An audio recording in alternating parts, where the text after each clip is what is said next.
Change arrives daily. Let's get to it. Time to get in the air. We're taking off, L.A. We have clearance, Clarence. Roger. What's our vector, Victor? Travis and Sliwa has clearance right now. Yeah! Look, the band's back together. How about that? How you feeling, Al? I'm feeling good, brother. Good. Welcome back. Nice to be back. Jorge, welcome back. Buenos dias. Buenos dias. Roars to you, Em. How you doing? Not the best. No, you don't sound your best, quite frankly. No. I got another sinus infection. I get these now all the time. Thank you, LA. Oh, jeez. So this is great. Why is it LA's fault? Because the air is so dry here. Oh. Why is it the empty box's fault? It's everything's fault. Well, we'll get to that in a minute. All right. So let me just get to it now. Hold on a second. Because I feel like this requires This guy. a small amount of setup. Earlier this morning, had a little HVAC issue. That the air conditioning. Not in a this little room, of an issue. It just wasn't working. It wasn't working. It wasn't working. This room that Al and I do the show from 97 degrees. heats up really quick. Yep. Really quick. When There's the air, lights. There's other things. it gets hot fast. So we have the soundproof door open today to try to cool off the room. Yep. And because the door was open, we can hear Emily and Jorge in the other room. And Emily I knew she wasn't feeling well when we were talking this morning. She's, a little nasal and a little sinus infection like she's talking about. I hope you feel better. Appreciate you playing hurt today. But then a Girl Scout cookie box got her wrath. And you Well, first, we had to overhear this for reasons that I'm Can not I tell you, entirely when sure. you were out, something else got the wrath first. I don't know what was on the TV, but she said, she tells Jorge, can you change the channel to anything other than what's on the TV? What was it on the on? TV? It was on TNT. So it was like Charmed. It was like or Charmed like or something. Supernatural, Charmed. whatever. Yeah. It was you know Charmed. what that is. And I think what she was kind of angling What's wrong with towards, I'm Charmed? not sure if Charmed can help me for this upcoming show. It's got Alyssa Milano. Throw some baseball on or throw some ESPN Holly Marie on, something Combs. on that. Every time we have a TNT game the night before, people just leave the TNT on the TV, which is what you're supposed to do. Yep. People leave the post game up, see what comes up. And we come in the morning at 10 a.m. West Coast time, and they're always playing frickin' Charmed or Supernatural and some weird, crazy put it stuff on is happening OAN. on the screen. People's legs are getting blown off, like they're doing stupid Charmed things, and I just was having it. So You don't strike me as a Charmed fan, just generally I just don't speaking. like watching it with no sound and then also having weird stuff on the TV. Like, no, thank you. Fair. Completely fair. And You also, were I gone just for did this. Jorge all the time. I was like, can you change that channel to anything but this? You were gone for that moment. So that was like the first one where I was like, whoa, okay, Charm's got to go. And then Charm's you got to know go. what? Yeah, can you change something else? What do you want? ESPN? Sure. Yeah, I do. Sure. She was angry at our network. That's the Emily that the I don't give a blank, Yep. right? The sure. Like, Yeah. I Okay. don't care, just get that off. Which then led to, because I think there's more to this than just what it led to. What to kind of explain your second door is open. The second door is open, and then I hear, why did somebody leave a cookie box in here? And then, Emily, you can Some take expletives. it from there. Yes. Yeah.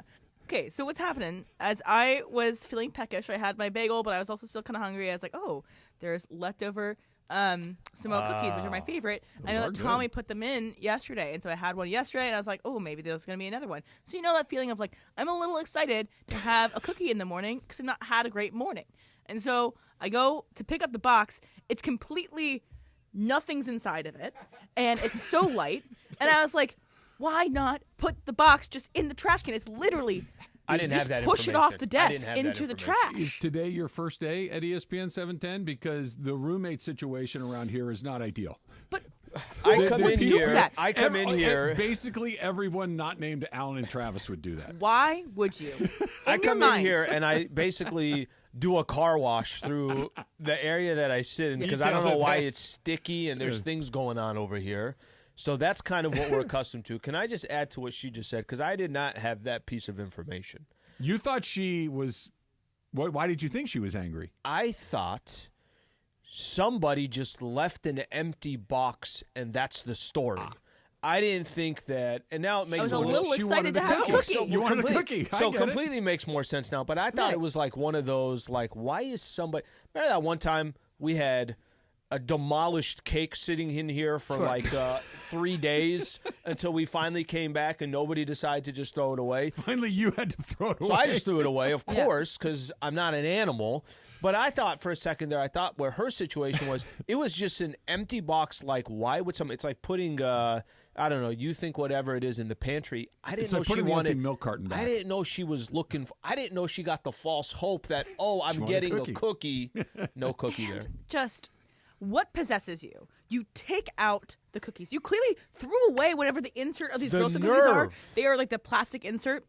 It has them in their sleeves. You take out that plastic insert, and then you throw put it back that away, and you leave the cardboard box that would trick somebody like Emily that really wants a cookie, and it's just diabolical behavior, and I think it needs to be stopped. All right, I'm going to blame you for this and Slee, and here's why. This is because interesting angle. If this sounds like an argument that I've had before, it's because I definitely have. All right. The reason people don't clean up after themselves is because you do it for them. If you keep throwing other people's trash away, what's the incentive for them? And I know your answer is because it's the right thing to do. You're right. But, no, it's not my answer. But the reason that people do things is because they can. The reason that people don't do things is because they can't. So if they know that they can just throw their trash willy-nilly near your spot, M, or leave a cake, just leave a trap. A trap.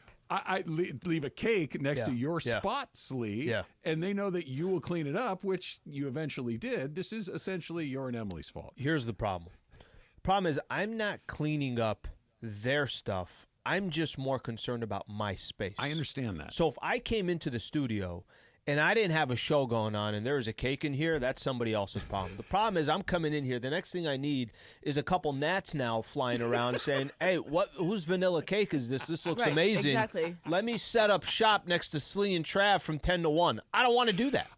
So you're making the argument that I may have heard one or two times. I don't want to live like this. Give me a mouse in here. There already are. You've seen the traps all over the place. So behind to your point, you're right. Machine. You're right. But this is the same thing. They know it will get cleaned up. Maybe if the gnats and other things get so dense that it's like, oh yeah, I should probably pick up that cake that I left there for a month or whatever it is. I'm gonna work from the Commerce. I understand it's gross, but the point that I'm not doing that for you. Then eventually the person that has the mess has to clean it up. And then maybe they're more likely to clean up their mess in the future. Yeah, but the thing is, there's only a very small few people that could have done this, and I want answers from you. Who are the people? Name names. It's anyone on the afternoon show. So it was DeMarco, it was Sedano, and it was Lindsay. And DeAndre Sedano doesn't eat cookies, so that's Sedano wasn't there yesterday anyway. Okay. So was DeAndre the board op yesterday? DeAndre was a board op. Could have been Funches as well. Funches was doing a little Lakers talk yesterday. Well, Funches is pretty skinny. Maybe he doesn't eat Funches cookies. doesn't eat. Yeah, he doesn't eat a lot. Right. And then the other option is the afternoon show, which is Brian, Greg, and it was Ramona and Ireland yesterday. So I just want answers from somebody. If you emptied that cookie, I want you to say sorry.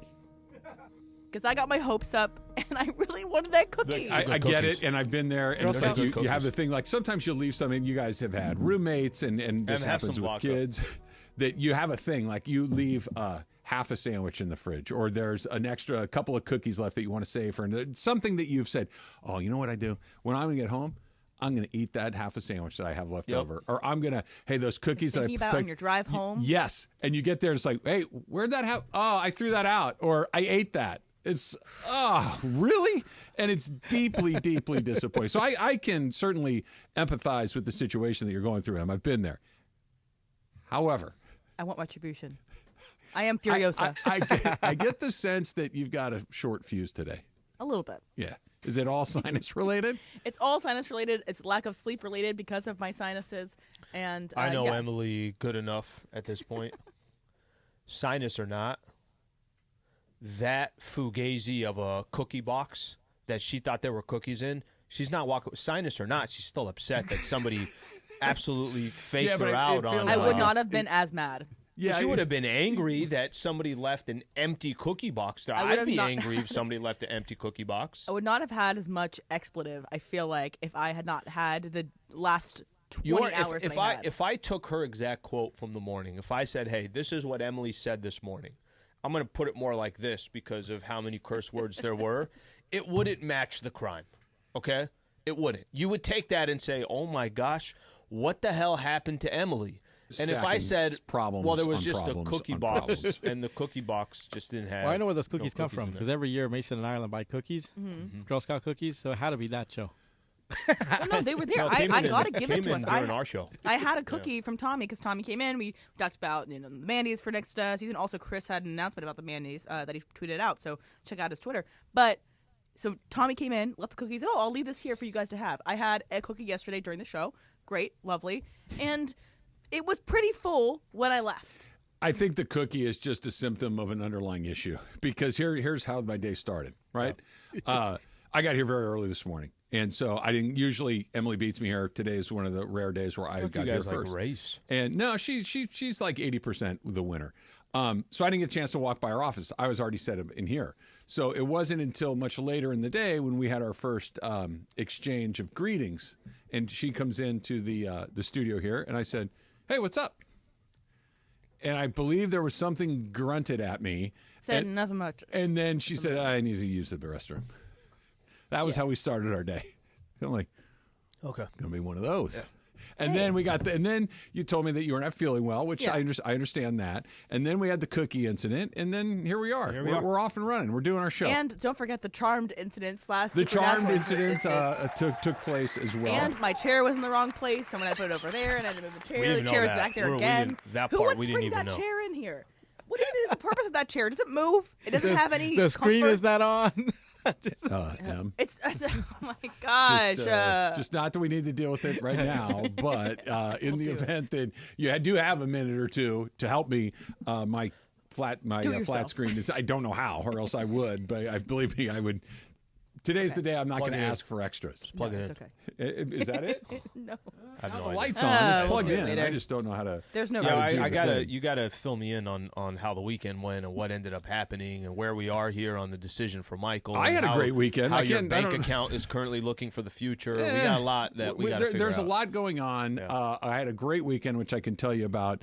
And the Dodgers, they basically they knew I was coming back. They wanted to give me something positive to talk about, so they won a couple of games on a right. doubleheader yesterday. It's all coming up next. It's Travis Lee, 710 ESPN.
Morning Spectacular live from LA Live.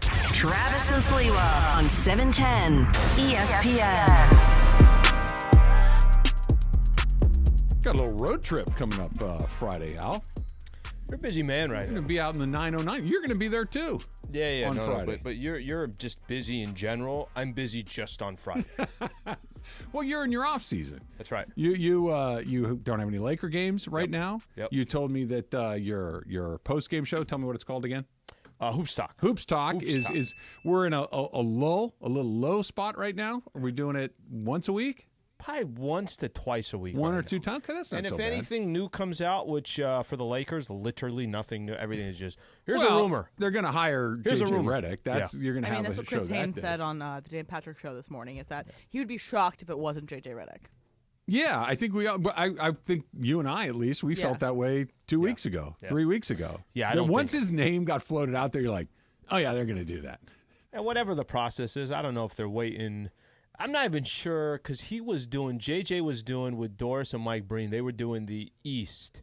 I don't know if this is hey, let's let him finish what he's doing and then make it official. I have no idea. That would make the most sense. That make most sense. I mean, I would doubt that they would hire him in the middle of it or before it Sure. and pull him out or hire him to leave him in. Yep.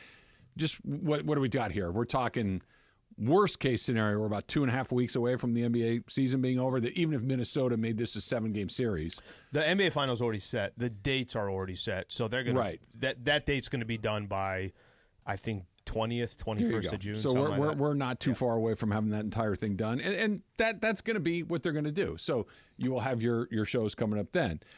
Where we are going to be on Friday is we're going to be at Legends Attics in Claremont. It is a new spot that Oral Hershiser is involved with, and Oral is going to be with us all day long. Our friends Mike Capozio, Eddie Alazade, all these guys at Legends Attic, Capozio, Buick GMC, Rotolo Chevrolet. They're opening. It's kind of a really cool idea. It's a hybrid, like, art museum, collectibles, baseball museum. So there's cards and all this stuff. There's art. Awesome. There's all of these unbelievable memorabilia.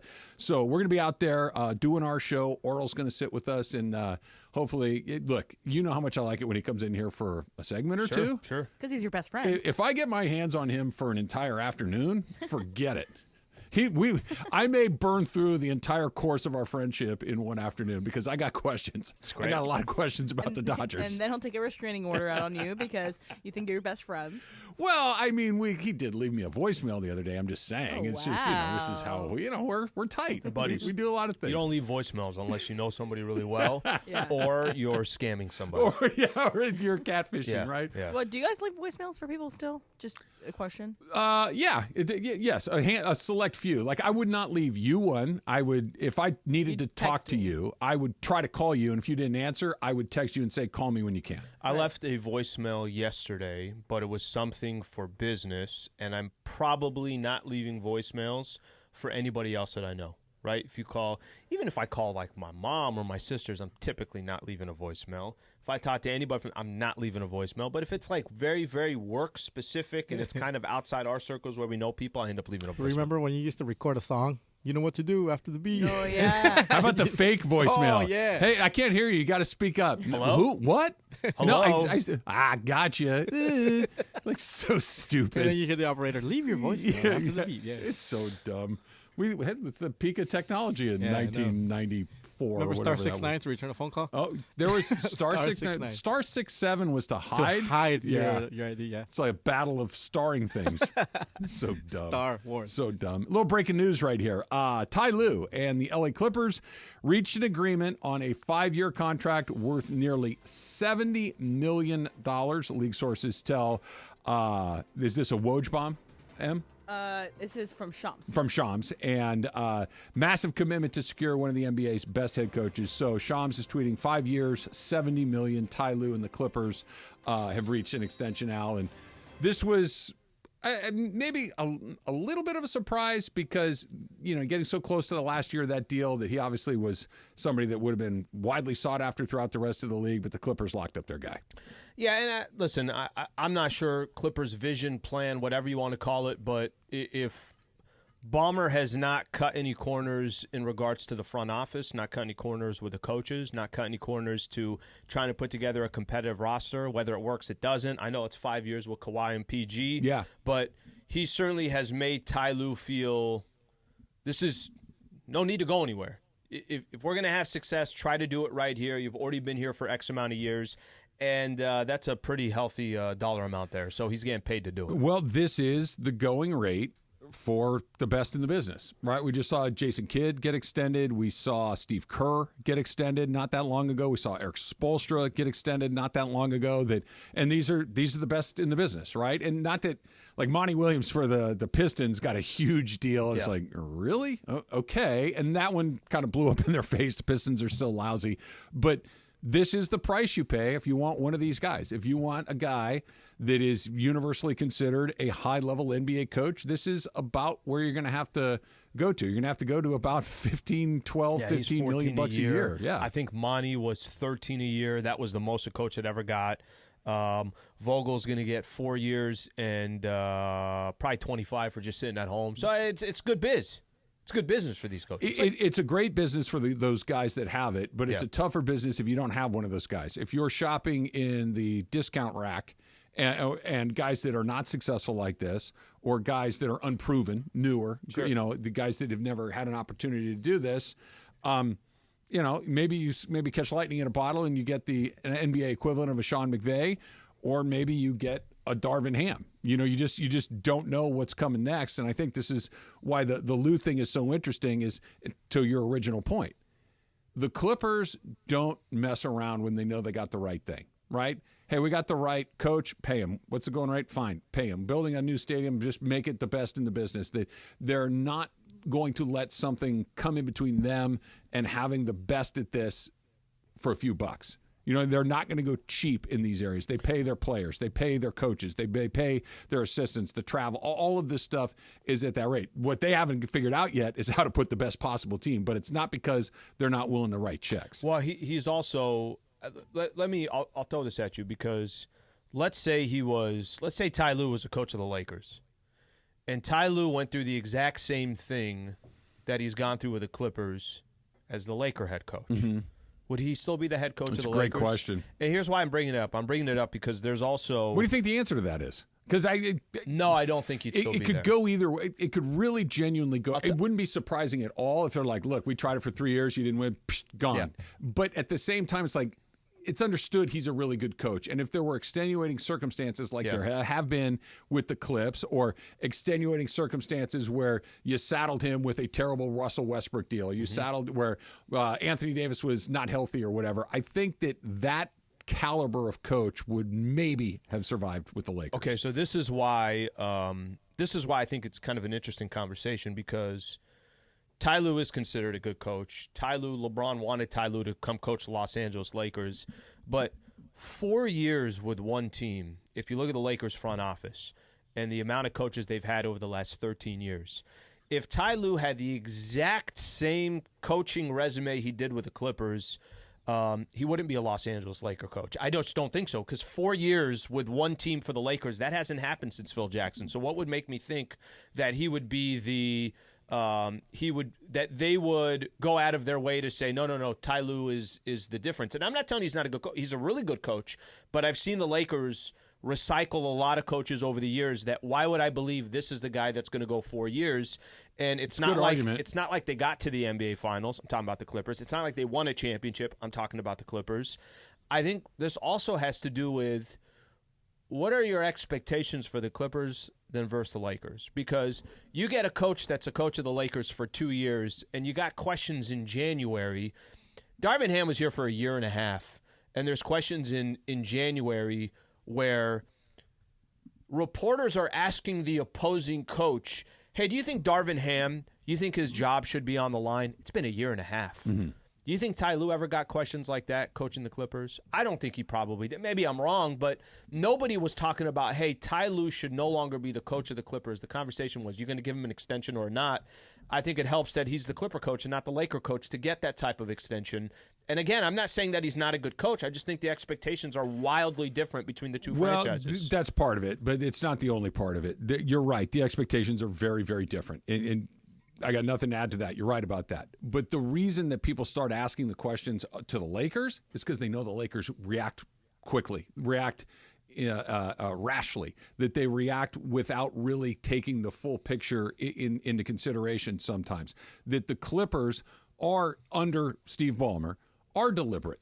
They do let things play out. So they do understand that there are extenuating circumstances there. And the management structure in place, whether it's Lawrence Frank, whether it's Steve Ballmer, or whoever it is, they're going to be very deliberate in how they proceed down this. The Lakers, over the course of how many years you say? It's been 14 years since Phil Jackson, whatever it is? Something like that. I think 6 coaches in 13 years. So over that time, they have been the exact opposite of that. They've been very reactionary. They've been very quick to make a change. They've been very quick to put those expectations / pressure that if the Lakers hadn't gone through all that, the expectations are a big part of it. It's almost like a 50-50 thing. But the other 50% is they're constantly changing it. So when I know somebody is impulsive and I know somebody is rash and I know somebody that is not going to wait around for this thing or take all the factors in consideration, after a year and a half, I am asking the question because after about a year and a half, that's when you usually start looking to fire people.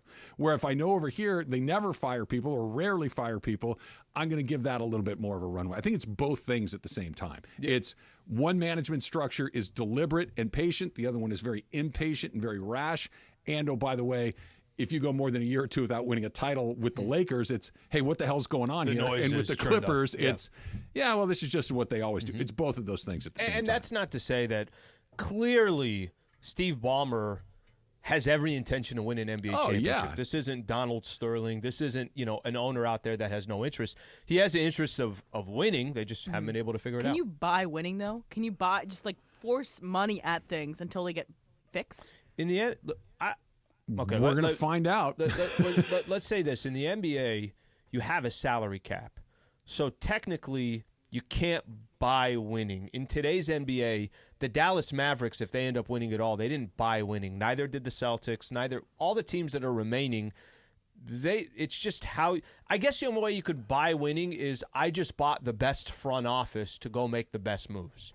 But Sam Presti is with the Oklahoma City Thunder, and I'd argue him and R.C. Buford, some of these other executives are with other markets, other teams that are much smaller. I don't know if you can buy the winning, but you can buy everything that leads to winning. You can buy the best coach. You can buy the best assistants. You can buy the best amenities that everybody want to come and do.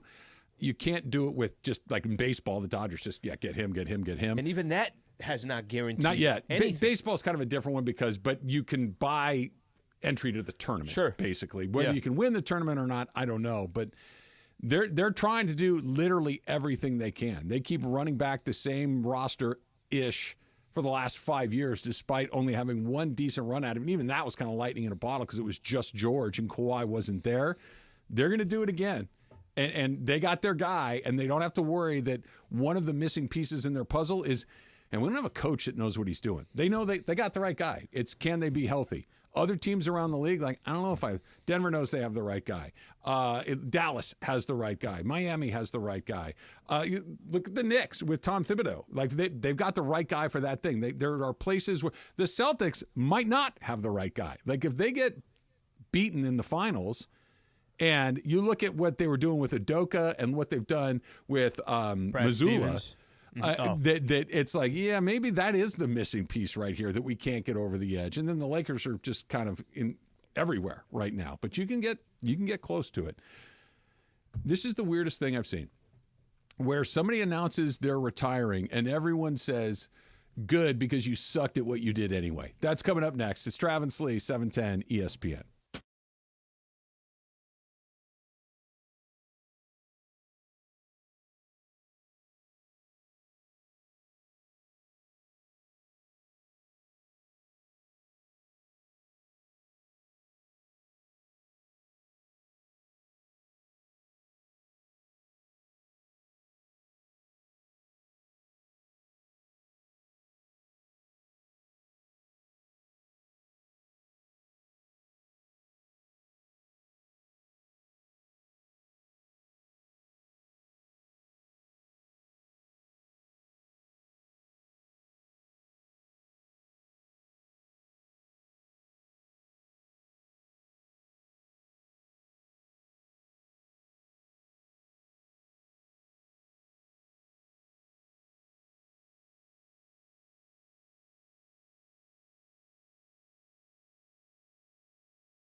Al and Sliwa. Day has the same person dropped off food at your house twice in one day. I don't Great know. question. Travis and Sliwa. On 710 ESPN.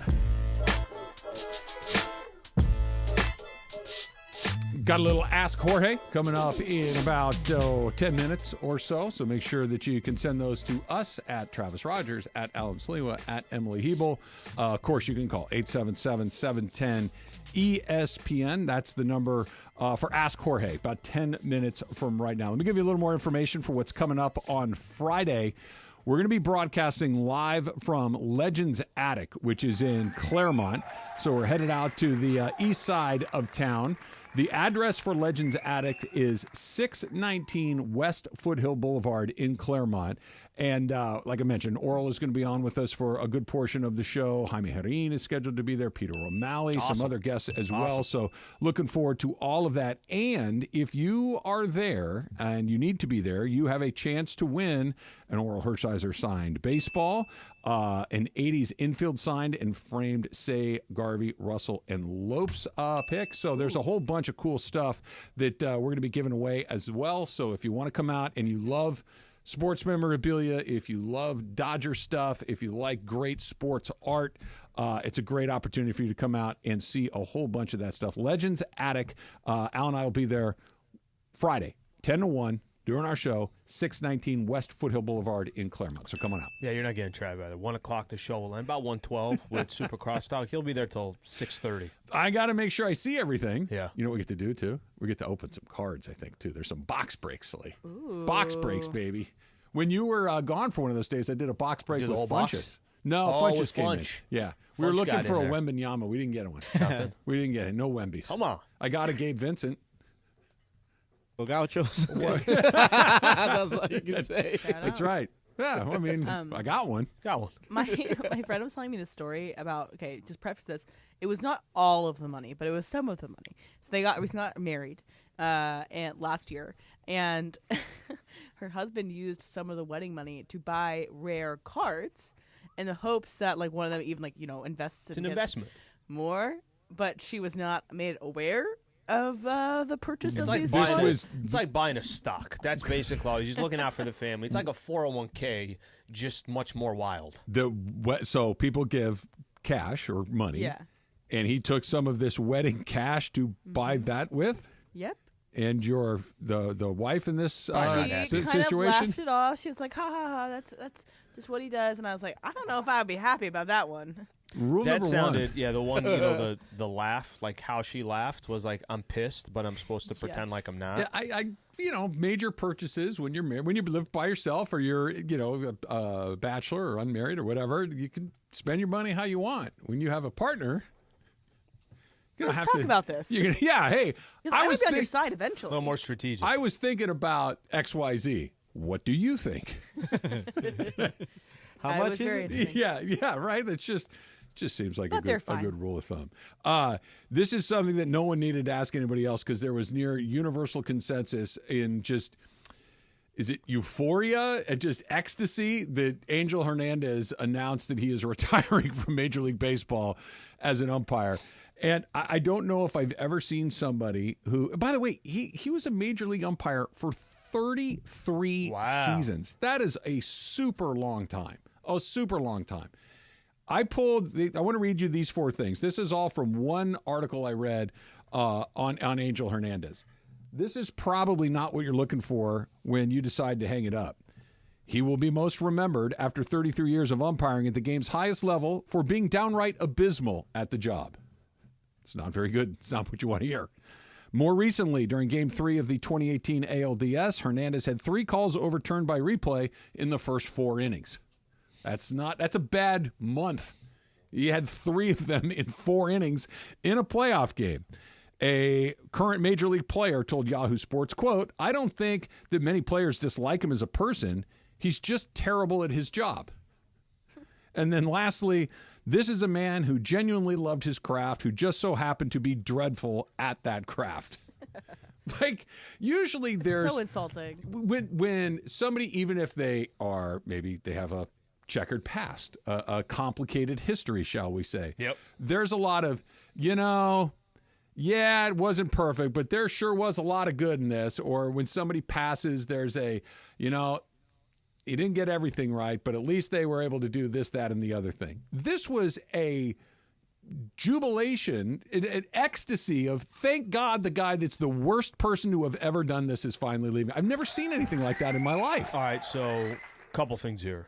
I'm looking at some of his most egregious calls, or it's a long laundry list. There's a long And listen, list. I think I saw something. So he ranked 67th out of 85 umpires in correct call rate this year. It's not great. 18 worse than him. Okay, but however, 66 better. However, near the end of last year, he ranked dead last. Yeah. So obviously, it's kind of gone back and forth. And I think this kind of goes to your point. You remember one time, who was it? They're at a Cubbies game, and this was early, so he was probably just becoming an umpire. I think he moved up to the major leagues in 2000 is when he became kind of, that's his consistent. Do you remember at Wrigley, somebody calls him out when they're doing Take Me Out to the Ball game? I think it was Steve McMichael. I think you're right. Yeah. I think it's Steve McMichael. So he turns around and he's just staring at whatever. This didn't start yesterday. So obviously this has been going on for a while. They have some that they kind of ranked them, some of the most classic ones. I think it was I think Bryce Harper had some, like, everybody. My point is that you really could not search, because I'm okay with doing this. I'm okay with saying, guys, did they really just pick on this dude out of all the umpires that are out there? I think I was mentioning it yesterday on radio with Ramona and John. I'm like, why is everything Gobert's fault? Like, everything that happens, if the Boston Celtics blew a lead, that was Gobert's fault. Like, everything is Gobert's fault. Right. But I think in this instance, in this case, it's very, very difficult to find. And I wish I could find, but there's 3-4 articles that talked about it was unfair. He was treated this way, that. I don't really find anything It's that way. universal that he was not known for being a guy that had umpired for 33 years. He is known as a guy who umpired for 33 years despite being borderline incompetent at the job for large stretches of time. That can't be your legacy. And maybe it's because he's just going away and he didn't pass away, or he's not ill or anything like that. It's just that I've decided I'm not going to do this anymore. There was like, thank God, get out, leave. Pedro Martinez is an analyst. Angel was horrible.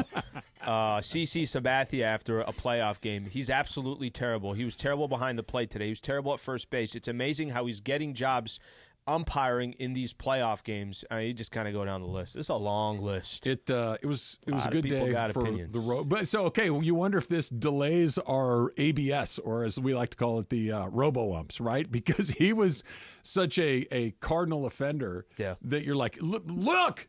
What are we waiting for? Most of them, the other guys they're a lot better than he is. The reason why I don't think it does, I think it's just such an easy solution to a problem.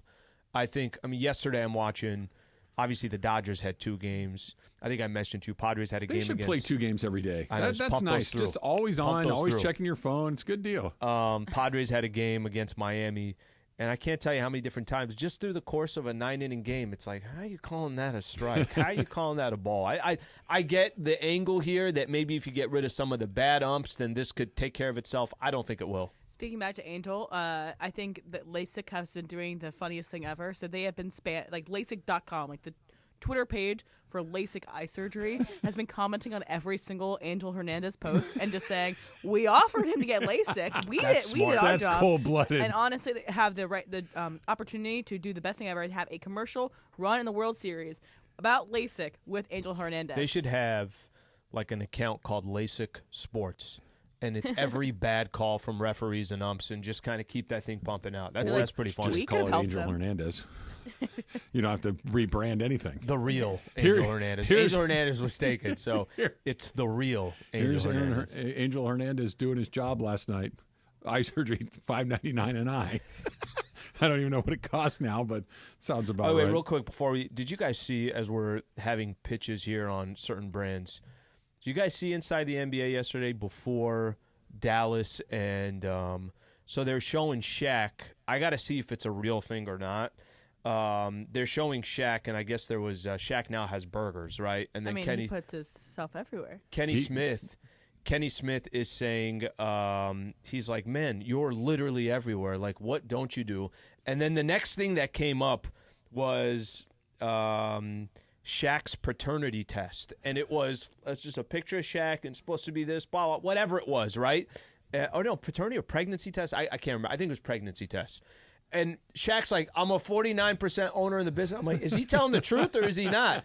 And he threw out the website as well. I got to see if that's a real thing. Shaq's the pitch man for everything moving forward. You're going to need to cite your sources on that one. Ask Jorge. It's coming up next. Send him on in. It's Travis Lee, 710 ESPN.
like we do every Monday, Wednesday, Friday at 10:45. Let's get to it. Ask Slee right now. Today is an Ask Jorge Day. 877-710-ESPN. If you would like to call, you can do that. 877-710-3776. We're going to start in the Travis Lee community with Porky, who writes, yesterday was National Hamburger Day. What would be your perfect burger? Hashtag Ask Jorge. That's a good question. Bacon, In-N-Out avocado. burger? No, bacon, avocado, cheeseburger. What kind of cheese? Cheddar cheese. Classic. Cheddar cheese on it, yeah. Or Classic. American cheese on there. With what kind of cheese? Or American cheese on Like there. a thick cut one or a No, it has to be a thick one because I like extra cheese on my burger. It's pretty good. what kind of bun? I didn't hear you. What was that? What kind of bun? Oh, bun. Ooh, the bun is important. Brioche, pretzel. They were slinging the brioche bun this weekend. Everywhere I was going, everywhere you walked in, it was like, bam. Brioche bun is good. Yeah. It's Yeah. good. Can I throw in a vote for just your classic sesame seed sesame bun? seed bun. Yeah. Like it's never a disappointment. Just lightly toasted. It's it's hard to beat. Yeah. Yeah, I like that artisan brand. Artisan. Yeah. Yeah, I Yeah. like the buns from them. So yeah. There's you a place. you put any onions on there? No onions. Tomato, No. pickles. What No, sauce? We're going. I like to put ketchup Ketchup? on it. Okay. Ketchup and a little bit of mayo to kind of make Sure. it look like a Thousand Island, I guess, a when it little- mixes up. little Yeah. like JV In-N-Out spread. Exactly. Homemade or whatever. I was like, Do you guys have any like Mexican remixes? Because in the Middle Eastern, I'm like, why are we putting this on there? Why are we- Go on. It could be like we'll have other pickled items. Like what? So you can have pickled beets. Okay. I wouldn't put it on there, but they're always on like the sidelines. Yeah. You know, so the Doesn't question is sa- like, are they making it in there? Are they not? I don't think I'd put it on the burger, but I'd like I to wouldn't eat put some it on. pickled I beets. wouldn't put it on the burger.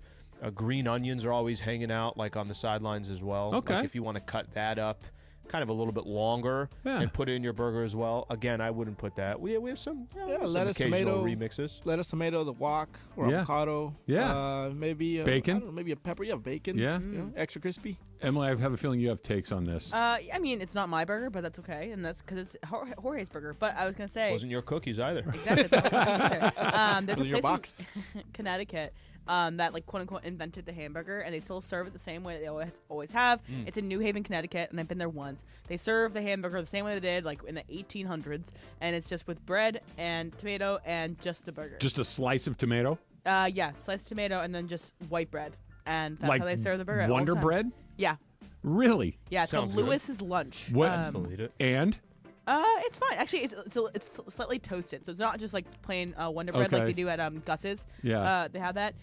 But it's like one of those places like everyone has to go if you're like in the New Haven, Connecticut area. It's that, and it's Frank Pepe's Yeah, New pizzeria. Haven kills it Yeah. with pizza too. Yeah. That burger does not sound good. I'm not. It is not good. Yeah, no shade. The bread threw you off, huh? Yeah, well, the bread and just a slice of tomato. Like I like tomato on my burger, but we're gonna need to put some other things on there as well.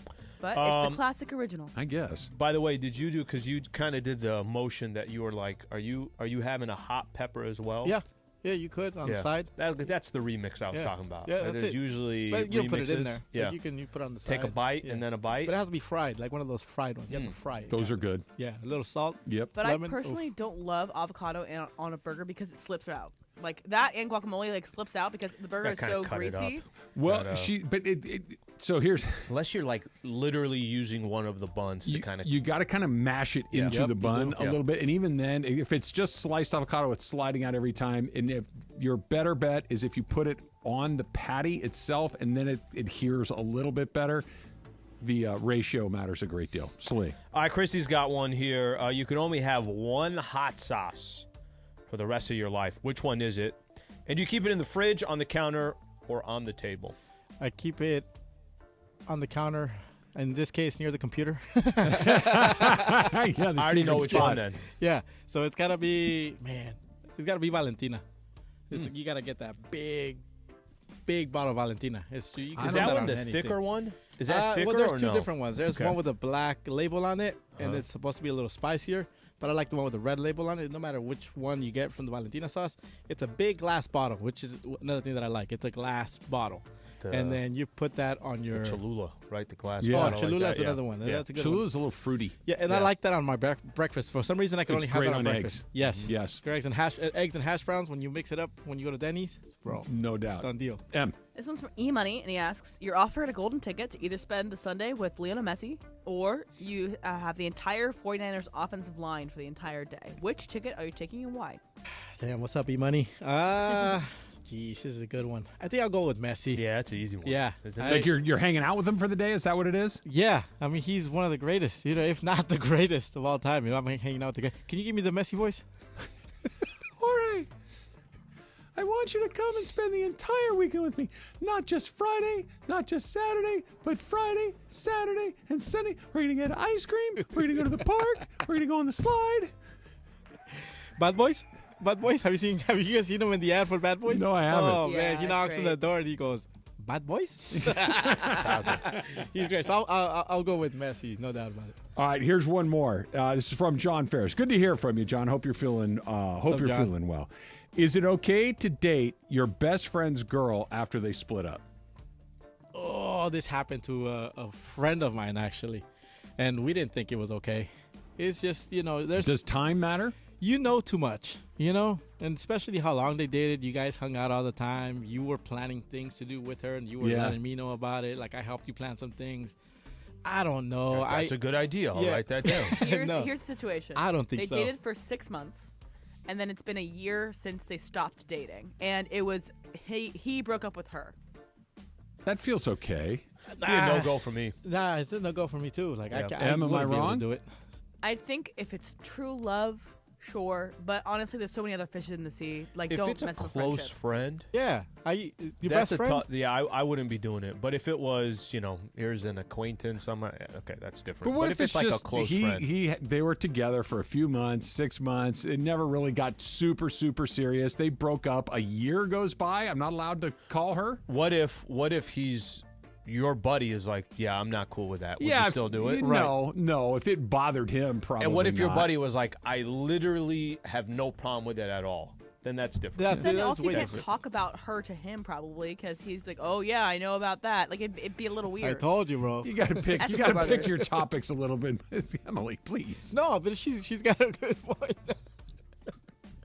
I don't think I caught it. I was. I said too late to Eskimo get- Brothers. I mean, yes, I know, but you don't have to It's always a repeat weird it. place to be. Yes, I.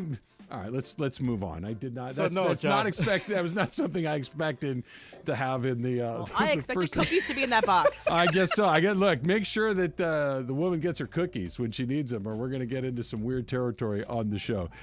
Dodgers win a couple last night after a long losing streak, and what do they do at the deadline, which isn't super far away anymore? That's coming up next. It's Travis Lee, 710 ESPN.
Travis and Sliwa. But do you think it's the right move? Do you think it's the right strategy? No. Live from LA Live on 710 ESPN.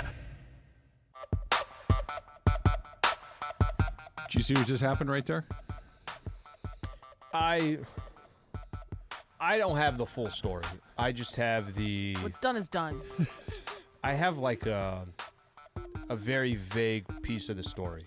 So I think you tried to do something nice. I tried to. Didn't go land quite the way I was Jorge intending probably has for. a better because now we got the air back on, so I can close the door again. Here's what happened. At the beginning of the day, Emily got frustrated that somebody left an empty cookie box near her station, and she wanted a cookie. She was duped into thinking there was a cookie in there. Was fugazied. Got her upset. Specifically a Samoa Okay, I didn't know from the that Girl part. Scout cookies. I went to Which go are get the best cookies. They're great. They're great. So I went to get a glass of water during the break. I walked into our kitchen here at 710, and there was a box of Girl Scout cookies on the counter. Okay. I picked up the box and realized there was a little weight in the box, which means there's cookies in the box. And I thought, you know what I'm going to do? Yep. Take the box back to Emily. Maybe she'd like to have a cookie, and we can reset the day and get off to a good start. I thought you were going to give her another empty box. I set the box in front of her. I said, hey, these were in the kitchen. Here you go. It's a very nice gesture of you. I believe the exact quote was, these aren't the right ones. And what the hell is that? So you, Mr. Oreo whole sleeve, if you wanted Oreos and I gave you a biscotti, it's two different cookies. I understand that. I didn't know. Maybe you like those too. Well, yeah, I didn't what know. if you could have just said to him, hey, Trav, I really appreciate you bringing these cookies in, but I don't like those cookies. Thank you, and I hope you have a fabulous, wonderful rest of your day. Which ones are the Samoas? The chocolate The covered in the coconut bottom? ones. Yes. The Okay, best which ones did he by bring far. in? It's the tagalongs, which are wafers, chocolate, and peanut butter. My least favorite. Here, Sound give me pretty the good. box. Thin Mints are the Go off, worst. King. I hate the Thin Mints. I got nothing. I think we've had Thin Mints sitting in our we're pantry for a year. We're going in the wrong direction. Yeah, they're It's not- toothpaste. It's Complete not a toothpaste. matter of whether this one or I was just trying to be nice. I was trying to solve a problem, and I was met with hostility. Em, apologize. I didn't ask for these. I know you. Boy, she really is on one today. But instead of, you know what, you're right. I overreacted. Thank you for thinking of me, although these aren't really my favorites. These, I didn't ask for them. Okay. See, if I just, you know what I'm going to do? I'm just going to sit over here very You know what quiet. your problem is? Too nice of a guy? You're being too considerate. I don't get that very Stop often. being considerate. Travis, nice guy Roger. Yeah, I get nice guy occasionally, but considerate is not. With a very a select few of people, I could be. But again, they're totally reasonable. different cookies. I understand that. I'm not saying that it is a one-for-one replacement. It is a cookie. That is all. I thought maybe you might like that cookie as well, but No, thank Screwed you. it I up, bro. appreciate the gesture. No, you don't. you're welcome. See, That's what you wanted me to do, Alan? Hey, your I'm response- doing But that. it wasn't genuine. Your response should have been, sure. fine. Go off, Queen. There you go. All right, the Dodgers win a couple of games yesterday, and the first game was actually a really good game. Yeah. So you had two guys that pitched really well. Glasnow pitched lights out. He gave one big swing to Lindor, 2-0 going into the eighth inning. Dodgers really have not been scoring runs at all. They've been swinging the bat, kind of you know what. And Shohei Otani comes up and hits a ground ball that I would say 8 out of 10 times is a double play. But because he's Shohei Otani, he beats it out. He gets to first base just ahead of the throw. And this, again, the reason he didn't play in game 2 is because he's dealing with a sore hamstring. Since he got hit with that pickoff throw in the leg, his hamstring's been bothering him. This is a guy that makes $70 million a year, and he makes $70 million a year to hit bombs and pitch. Sure. Not to be Charlie Hustle. Not, what did Manny Machado call himself? You know, Tony Hustle or whatever it is. If anybody could dog it because, hey, man, this is not what I do, it would be Otani. He legs out a fielder's choice, gets on base, and allows the lead runner to go to third base. And Mookie comes up, or no, it was Freddie comes up and gets a hit to bring in the first run of the game, to make it 2-1, to make the game far closer and cut the lead in half. It turned out to be the deciding point of the game because if he gets in a double play, they probably don't score that run. Who knows what happens in the ninth inning? Mets were trying to lose that game, too. You're right. The Mets made some mistakes, but they took advantage of it. agree. Like time. Chris Taylor should make a hustle play. Kike Hernandez should make a hustle play. Sure. Outman, all those the guys, youngsters. all those guys. Yep. Otani Guys that are struggling. with a hustle play was like, you know, that's a really positive sign. I guess it's just that this is why he chose to come and play in games like this, that he's going to play a certain way for a certain team. I don't know, but it just, seeing the richest guy in the whole league make a hustle play really resonated. Okay, I don't want to make it sound like it's yesterday was May 28th, all right? And I know, listen, we point out the date a lot because baseball's a long season. You play 162 games. Got a doubleheader yesterday. Obviously, this is the first game. Did you think the sky was falling that the Dodgers had lost 5 in a row? No. But you've lost 5 in a row. Sure. You got to, can we? You know, it's our longest losing streak is something like 7 years. 2019. Yeah, since 2019. Yeah. So they're trying to, can you find a way to just crank out a win? Just kind of trying to change the momentum on a day we had little nothing bit. happening. On a day nothing happening. You're obviously down in the game as well. You're late into the game. I do think that there's something about that Shohei is running through first and hustling to make sure to avoid the double play and eventually get them the tie, which gets them into the extra innings, which gets Mookie an RBI and watches Freddie hit a 2-run shot, and there they go. They win the game 5-2. They followed up with another win. It might not sound like a big deal. If you'd have told me that the Dodgers had won 5 in a row going into the Mets game and the same thing played out, I'd say, yeah, the Dodgers are just doing what the Dodgers do. But sometimes just to get out of a little bit of a funk, even if it's a 1-week funk, okay, at least now you're turning it. It's not 6 games or 7 games. I know the Giants and the Padres have been winning, so they're still within 5 games of the division. Okay, don't make it 4 or 3.5, something like that. I thought that was significant. It just matters a great deal too because he's dinged up. And specifically, like if he had a bad elbow, you can still run as hard as you can. But when you got that bad hamstring and you're busting it down the line, it does send a message. It does let everybody know this is how we're going to play. This is how we're going to do it. That if that guy with a bad wheel is going to go push it the way that he did, it means something. I'm with you. And then the way that the game, the very next inning, Daniel Hudson gets the bases loaded with 1 out, goes 3-0 on a guy, 1 more ball, and the game is over, right? The winning run comes over.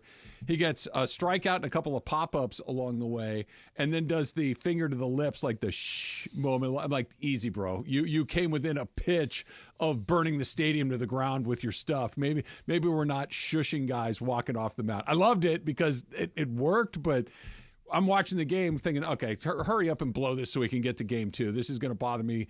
And he wiggled off the hook somehow. That was really lucky / awesome at the same time. Dodger broadcasters kept saying on air, they were talking about how basically 2 pitches just changed everything. You got the final out of the 9th inning with the bases loaded, and then you got the first pitch to Mookie in the 10th. It's a single up the middle, and they get the lead, and that kind of changes everything. But they said that it might not have looked pretty, but you get rewarded for playing 9 innings of baseball on small little things, and they're probably referring to the Shohei thing. And it wasn't just Shohei, but little plays here and there that ended up contributing in a W. Dodgers are 35-22. They're 5.5 games clear in the division of both San Francisco and the Padres, 8.5 clear of the Diamondbacks. They're good. They're not great. They're good. They're really good. Like the top of their order is legit. Will Smith and Max Muncy and Teoscar Hernandez in the middle of the order when Muncy comes back is really, really good. The bottom half of their order, and hopefully Greg's not listening because he's been saying this for a while, has been bad. And it does not seem to be getting any better. And we're only about a month and a half, 2 months away from the trade deadline. We're getting closer to that. And I wonder if that isn't the top thing that they need. Because I know their bullpen, they're pitching guys that you wouldn't expect. I know. Hey, Greg, I see you. Go away. Leave me alone. I'm doing my show. Their bullpen is going to get their best pitchers back. Joe Kelly's coming back. Gratterall's going to come back. Phillips is going to come back. I'm forgetting one more that has been unavailable as well. Their best guys, they have a good bullpen without their best guys. I think that's going to be okay. They might need to add some shortstop help, which we've talked about in the past, but Outman looks lost. Pajes got off to a great start. He looks bad since then. Jason Hayward really hasn't done much since coming back. It's basically Teoscar Hernandez and Kike and Taylor and those other guys I mentioned. The only guy carrying his weight is Teoscar. Is that not the first place you got to go look? And I know shortstop has been interesting for a while, but don't you got to find somebody at the back of the order that can hit in the outfield? All right, so just so I I properly understand it as well. Mookie, Shohei, Freddie, Teoscar, Will Smith. And Muncy. What's that? Muncy, too. And Max Muncy. that's not enough. Like, because this is what we're basically saying, because you're not asking those other three, and you're not wrong. Look, you can't really rely on any of those guys, but if Kike is in the lineup, if Chris Taylor's in the lineup in a playoff game, whether it's Outman or whoever it is that's out there, you basically feel like you got 6 solid. It's the last 3 that you think could be, and if this is the case, it's the case, that can really be the detriment to this baseball team, is that it's those last 3 that could be the difference. Because it's not just that they're bad, they're really bad. But what happened? Like, it drags down the rest of it. How many different teams can we name off? And I'm not saying don't go address it. You and I have already talked about this. If you need to address something, go address it. Why would you not? Like, there's should be nothing stopping you from addressing whatever weakness that you have.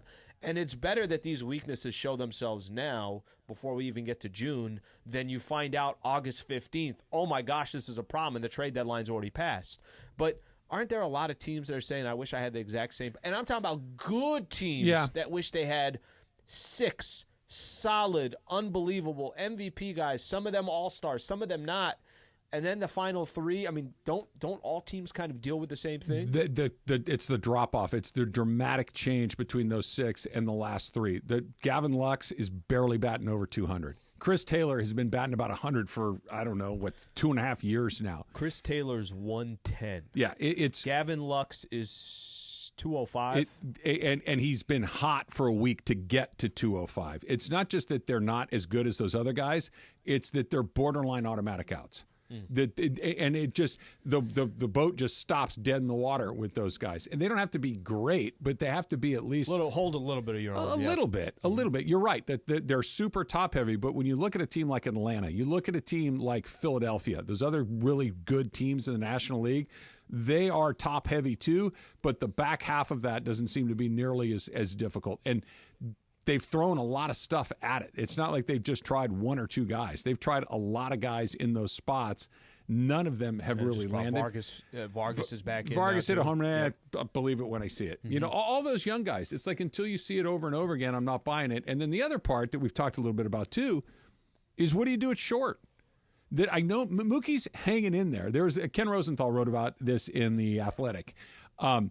Talking about how it's just the extra workload seems to not be weighing on Mookie, but something that he's like, this is really, really hard. And if Lux keeps doing nothing offensively, why not slide Mookie over there and go find yourself a big league shortstop? It seems like that solves a whole bunch of problems. And Mookie has never shown anything other than a willingness to do what the team needs to do to win. I don't think you're going to hurt his feelings sliding him over there. Why not do it? That's interesting. You said hurt his feelings. I mean, you took him from right field to come play in the infield because that's what he wanted. Mm-hmm. You're still leaving him in the infield in this scenario. And my point is that I think you could easily have a conversation with Mookie Betts and say, guys, we're going after this player. If we do get this player, obviously this is going to improve our team. We're going to need you to play second. You think he'd take offense to that? No, I don't. And by the way, shame on him if he did, and I don't think he would as well. But if the whole goal is we're just trying to improve our roster, and for us to move you from short to second, you are in the infield, you are going to get more action, it's fine. I would be surprised if he's not on board with that. You said something that sparked a thought, Al, about that. Do you really need to upgrade those last 3 things? I want to continue on that because I think they gave you this answer in December. That's coming up next. It's Travis Slee, 710 ESPN. Got my prize picks in. Even when I was gone, Slee, I'm always getting my prize picks in because it's fun and you can win money at prize picks. Here's how easy it is. You pick between 2 and 6 players. You look at the stat projections and you pick more or less. You like rebounds, pick rebounds. You like points, pick points. You like hits, home runs, strikeouts, whatever sport you like, Prize Picks has you covered. Pick between 2 and 6. Pick more or less. You can win up to 25 times your money. All right, we've talked about it a lot. They are America's #1 fantasy sports app with more than 5 million members. It takes about 60 seconds to submit your entry. So I just went in right now. I'm already looking at tomorrow's game, the Western Conference Finals. Karl Anthony Towns, more or less than 19.5 points. Luka Doncic, more or less than 30.5 points. 2 to 6 player stat projections. Take advantage of this offer here at 710 ESPN. Basically, everybody's playing here at 710. Download the app today. Use that code 710 for a first deposit match of up to $100. That's code 710 on Prize Picks for a deposit match of up to $100. Pick more, pick less. It's that easy. Hey,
Paying down debt. Starting route.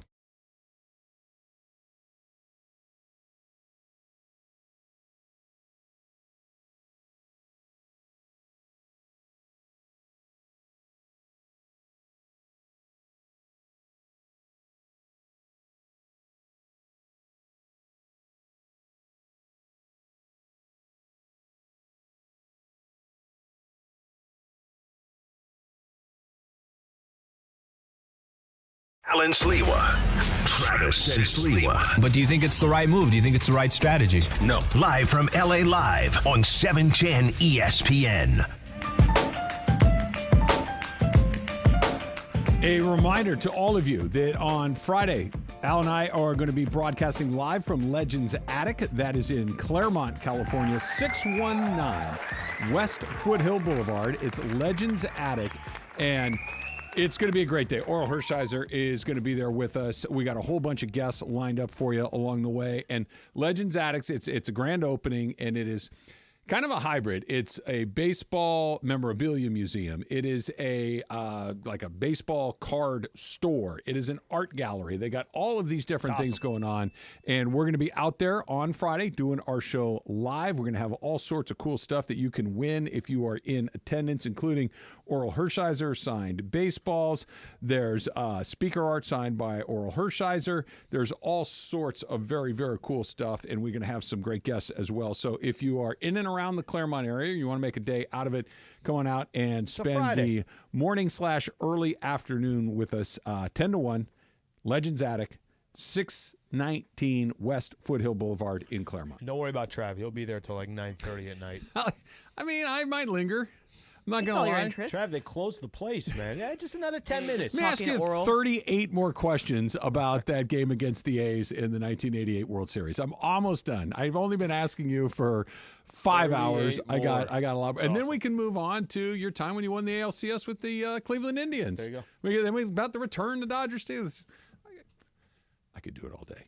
I'm all going the to other on show, Friday. It's not even a combo, but it's just the Travis Rogers show on Friday. The 9 but I love hour listening to you guys in the morning. So I just wanted to call in, give you somebody so somebody can hate on you a little bit for me calling, and we're friends. So I got a call. Go till 7 o'clock on Friday. From Oral yesterday or the day before, I forget which day it was. And I'm listening to the message on speaker, and Susan walks into the room, and she's like, "Is that Oral Hershiser?" I'm like, "Damn right it is." That's awesome. And press save on that voice message. Yeah. You just connected your phone to the TV just to make it louder. I didn't even know. Whoa. I didn't know it connected. How did I do that? Why is it on max volume at 60? Exactly. People say like voice messages from their parents that have passed away or their grandparents that passed away. You're saving or Hershiser's. Why are you saying it like that? Of course I am. Of course I am. Going back to what you were saying a second ago, Slee, about do the Dodgers really need to address those last three? More I'm saying is that I would assume that's everybody's issue in baseball, that you're 7, 8, 9, not exactly. No, it's not going to be as good as your 3, 4, 5, understandably, but theirs is dramatically different from the top. They couldn't push more chips into the middle of the table. They pushed 700 million chips into the middle of the table. They pushed another 300 plus on Yamamoto. They pushed another 130 or whatever it was for Glasnow. Or 31, whatever it was. They are doing everything they possibly can. They made a switch to turn their 6-time Gold Glove right fielder into a shortstop because their regular shortstop made a couple errors in the spring training game. They're like, get him out. Slide him over there. We're not doing this. And I think that's why that even if it is kind of gilding the lily a little bit, it is a perfect indicator of how much they are all in. That you can't go all in on this and then say, well, we had a chance to get this relief pitcher or this outfielder or this shortstop, and we just decided not to because, well, we think we're good enough. So in for a penny, in for a pound. Can I give you a Laker comp real quick? Sure. Because we've talked about the Lakers got 3 first-rounders, and I know this is completely different, but we've had the conversation. The Lakers have 3 first-rounders that they can shop this offseason. Something that Rob Pelinka said after the trade deadline, like, hey, we're going to have a lot more assets that we can use in the summer. Okay. You and I talked about it where what if the Lakers didn't go out there and make a deal because there just wasn't a good deal to be had? Laker position is completely different. So I'm not trying to comp this exactly, but you said, you know what, Al, if they don't go make a move, then I would look at them as, okay, that was smart. That was, you didn't want to give up 3 first-rounders because you had 3 first-rounders. You thought Jeremy Grant is not worth 3 first-rounders and Austin Reeves and blah, blah, blah. Are you okay with the Dodgers saying, all right, let's look at our top prospects, and I'm talking about their top 10 prospects. If there's a move to be made that if the Dodgers weren't as all-in as they are, if they weren't in this position of you got to freaking win right now, let's not wait at all, are you okay with making a bad long-term move to make sure that you're addressing something that could potentially win a World Series? Well, it depends. Like, how bad are we talking? Are you talking about trading your number 1 prospect for a 5th outfielder? No. Are you talking about trading a number 1 or number 2 prospect for a guy that's going to start and bring real numbers to your team? Yeah. So let me put it this way. I'm not saying it's an absurd deal. What I'm saying is that that, hey, when the dust settles, this one probably will hurt. But it's worth hurting because we're trying to just win right now. That's kind of that's the question I'm throwing out there. Yeah. If you think that's the difference between getting over the top and you not. can even say it's not typically a Dodger move. They've already punted on that. They already point. have. But that's kind of my point of what I'm making. That's why, why stop now? Mm-hmm. Like what? You know what I mean? Like, there comes a point where I've already had too many beers tonight. I might as well have one more. Well, then don't stop. Right? I think that's my exact point. My exact point is you pulled up this close to saying, not even pulled up this close, but you've already said, fellas, whatever it takes, we are in. All right, trade deadline's going to come. You have obviously a certain amount of time to address the needs. It's becoming more and more glaring what the needs are. Yeah. I don't care if we just gave up too much to go get that shortstop. That shortstop is going to be the difference. All this thing is dependent on who the hypothetical players are, obviously. But I think it's one of those things you kind of know it when you see it. You know what I mean? For instance, was the Glasnow thing out of character for them? Absolutely it was. But was baseball going, what the hell are they doing? No. It was, Dodgers don't usually do that, but they got a really good pitcher. They went a little longer than they do, but that guy's really, really good. They had to do that. Right. But the question, I think, with that is, what's his biggest problem? His problem's not on the mound. I get that. It's health. I get it. But 5 years they gave him. I understand that. But my point that I'm making, I'm not talking specifically about that deal. I'm talking more globally. I'm talking about they have stepped out of their comfort zone 12 years or 10 years for Otani, 12 years for Yamamoto. They've done things they haven't, but none of them are like, dude, they've lost their damn minds. It's all been done within that's a lot, but that guy is a special guy. That guy's a special guy. That guy, if they can get him right, that it hasn't been the Angels. It hasn't been the Mets where it's like, okay, good luck with this. You know, this wasn't Russell Westbrook where half the people that are watching going, that's insane. That it's been, there's some risk and it's not like them, but generally speaking, they've been good moves. And if that's what this is, if it's they paid a premium to get that guy, but that guy's pretty good, sure. If half the people that cover baseball are thinking, that's just the dumbest thing I've ever seen, that's when you're like, okay, they're over their skis. I think you got to take those chances either way. I really do. So even if today somebody's not saying, why the hell would the Dodgers do that? But in a couple years, you say, damn, looking back at it. Well, dude, for instance, a good example of this, a baller, and they shouldn't have done it. O'Neal Cruz is on the Pirates. He was a Dodger. Yeah. And they got Tony Watson. But does it? So there are examples of that. Who's the big dude for the Astros? Yordan Alvarez. Yep. He was a Dodger. Yep. They got, I think it was Josh Reddick for him. Like they've missed on some, which is going to happen. Of course it is. But what can't happen is you go and give away the next, I don't know, Walker Buehler, the next Will Smith, for Josh Reddick. Yeah. Again, and you're stuck with this guy, and it's expensive. They've been really, they've had far more wins than losses in that category. And philosophically, I do think they have a line. Like if it's a premium, okay, what premium for Yamamoto? Yep. Premium for Otani? Yep. Premium for Glasnow? That was probably the one that's like, but this is okay, let's give it a shot. If there's a time where you say, guys, 2 years ago, we wouldn't have done this. But right now, let's just freaking do it. Yeah. Like there I'm is a with you little on that. bit of the last thing I think a Dodger fan wants to see is, my God, we were talking about needing a little bit more at the end of the lineup, and they didn't address it, and in October it cost them, or not getting a shortstop cost them. You just don't want to be in a spot like that. Factor Cap is coming up next. It's Travis Lee, 710 ESPN. Speaking of HVAC, I bet you they brought these guys in and they knocked it out, because there's no way it could have gotten done that quickly, that efficiently, if it wasn't NextGen, right? NextGen is the official AC heat and plumbing company of SoCal sports fans. That's right. NextGen, the absolute best in the business, and thousands of 5-star reviews online to prove it. They get there quickly. They do the work quickly. They're going to make sure your system is running at its absolute best all season long. And right now, you can get a 28-point full heat and AC safety inspection and tune-up for just $44. That's right, just $44 to make sure that your system runs strong all year long. And they're even going to throw in a free air filter at no extra charge. We got, another week or two of June gloom, and then it's going to be hot until Thanksgiving, Christmas. It never really stops, right? So make sure that your system is running at its best with NextGen. 833-3-NEXTGen. That's 833-3-NEXGEN. Or you can go online at nextgenairandplumbing.com.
Ten a.m. to 1 p.m., and it's time for Factor Cap. Oh, that's cap.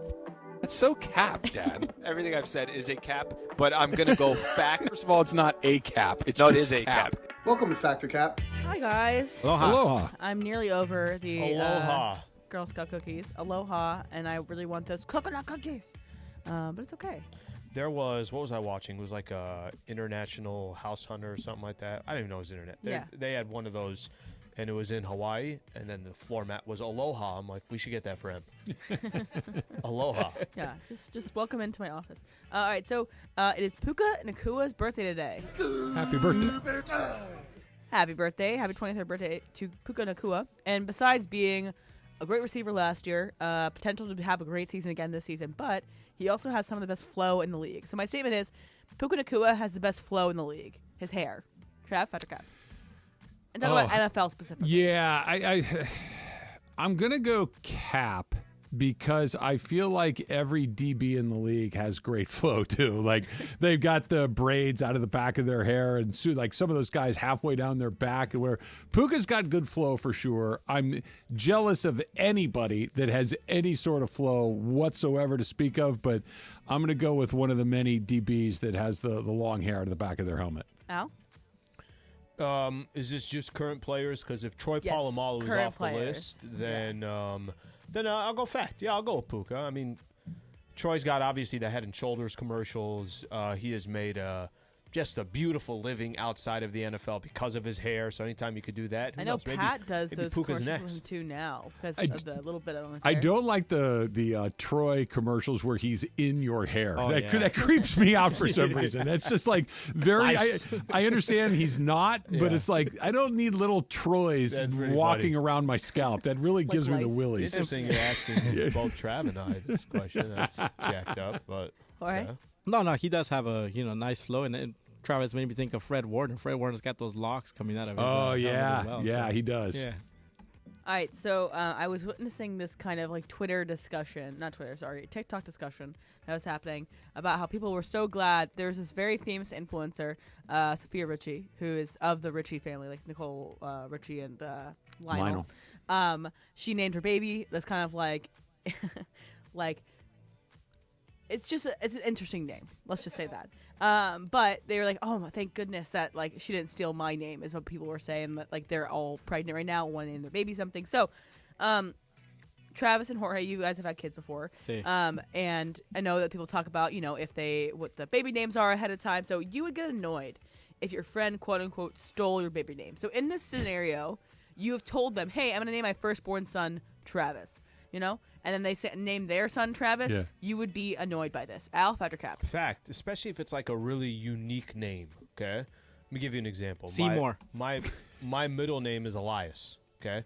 And if I said to a close buddy of mine, you know what, firstborn, I'm going to go with that name. Like, it's a unique name. It's not like it's Tony or Brian or something like that. And this dude comes 9 months later and he's like, hey, buddy, that was a really good idea. I'm using that name to name my first child. I would be annoyed by that. Absolutely fact. Trev? Cap. There's an entire Seinfeld episode on this, right, where George wants to name his kid Seven, and they steal it, and Susan's friend names the kid Seven. You know how many people there are in the world? You know how often you're going to run into that other person? Just about never. It's fine. It's fine. I'm not going to change my mind based on what you do when it comes to naming my kids whatever it is I want to name them. You can knock yourself out. I knew somebody at one point in my life that would not tell me what they were going to name their kid until after the kid. But it's like Susan wasn't pregnant. It's not like I'm going to broadcast, hey, guess what? He's going to, like, what do I care? I was just making pleasant conversation. Oh, your wife's, that's great. You decided on some names? Yeah. Oh, yeah, really? What are they? Oh, I'm not going to say. It's like, what? Yeah, okay. Like, name whatever you want. I'm going to name mine whatever I want. Jorge? Yeah, it doesn't bother me, but I know for sure Brenda, like, at some point, I was thinking, hey, we should name him Diego or something, She's like, no, because that's such and such his brother's name, and I don't want it. I'm just like, who cares? We don't see that fool often anyway. Yeah, and there are other Diegos in the world. There's a lot of Diegos. She's like, yeah, but I don't want to name him Diego because it reminds me of that guy. And I'm like, whatever. That I kind of like. Like, if you have somebody in your life that you hate their guts. Well, it's not that she hates him, but I get it. But she's like, oh, but that's Caesar's brother's name. Yeah. I don't want to name him that. So okay. It bothers her, but not me. She's like, what if the Dodgers trade him? They're top prospect. So Chris Canny on Unsportsmanlike this morning was talking about how he's going to host his cousin's wedding at his house in South Carolina. Like, he has a house on the beach, and the cousin wanted a beach wedding and, wanted to help his cousin out, help family out and have a wedding in your backyard. So let's put yourself in a situation where this isn't your beach house. This is your personal house, but you have a very nice house, very nice view, and you could theoretically hold a wedding at the house that you're in. So that's the world that we're living in right now. You would want to host someone else's wedding at your house. Jorge, fact or cap? Fact. Yeah, if it's going to make somebody's day, somebody special to me or somebody close to my family, and it's going to make their day, and it's going to be remembered forever, sure. Like, I would, no issues at my house. Trav? If this is a person that I care about in this theoretical effort, yeah. Absolutely. I'd be thrilled to do it. I'd be honored to do it. I would love to have them come and share my space and celebrate their special day in doing something like that. I wouldn't want to, like, open it up for strangers and become a banquet manager. That doesn't interest me. First one to tweet me. Yeah, exactly. Do you get that but then do you get to invite whoever you want to this party? If you're hosting it's their wedding. If you're hosting the wedding, but it's at your house. No, it's their wedding. It's Okay. not my wedding. It's their wedding. And if can we have it at your house? Yes. Now, if I don't like you, even if you're related to me, I'm going to say, we're going to get the... if Diego's coming, then we're going to get the any other weekend. Exactly. Al? Yeah, I think it's fact. I think, especially if it's somebody that... Think about, I have... there's a wedding within the family. Whatever. It's like on a Friday because nobody can get the venues, and it's so expensive to get these places. And you got a spot that can accommodate, like, think about what a burden you're taking off of their back. If you have the ability to do it and they say, hey, this is the perfect place, all that, fact, I think you could, you could help somebody out in the process, somebody you care about. The further distance you get from who that person is, the less likely that I'm going to say it's yes got to be to somebody it. close to you. It's got to be somebody close. So you can't be somebody, hey, it's my friend's his mother-in-law, his sister's brother. It's like, that ain't happening. No, thank you. All right, so we're in graduation season. I know that, Jorge, your brother graduated last week, and then Michael's graduating tomorrow. Congratulations to Michael. Thanks. But Miss Rachel, who is a star amongst youth YouTube videos. She has one of the most subscribers on YouTube. She's very sweet, and she kind of teaches kids how to say words and react to things. She's very kind. So she did a NYU commencement speech where it was really great. And she talked about, imposter syndrome and how to be Miss Rachel, but also being Rachel herself, separate from this identity. So it's kind of hard to balance the sudden stardom she was thrust into. Regardless, it was a great speech. You remember your commencement speech. Any of the ones that you had been to for graduation. Travis, fact or cap? Fact. I have zero recollection of my college one. Couldn't tell you who it was or what they said. No idea. I remember the girl, the young woman, who delivered our high school commencement speech. Valedictorian? Yeah. I remember her name was Peggy Lee. And she was the smartest kid in our whole school. She was just a super, super genius. I was Jake Hoppel, and it sucked. That's your nemesis, right? Yeah. That's right. She was really funny. I got along with her, and I always really liked her. And she English was not her native language, and she still delivered this incredible speech in English. It was awesome. She was a rock star. Al? So... 1,000% I don't remember college at all. Yeah, me neither. Fact on high school.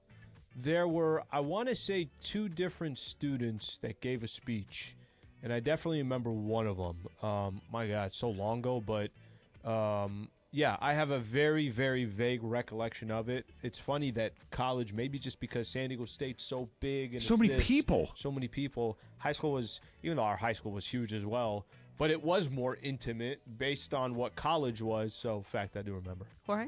I do not remember, not even my high school one. I really don't. But I do remember this. The girl who did the speech, or whether they go valedictorian, whatever she is, she was the smartest one there. You know what her career choice was? Interior design. Really?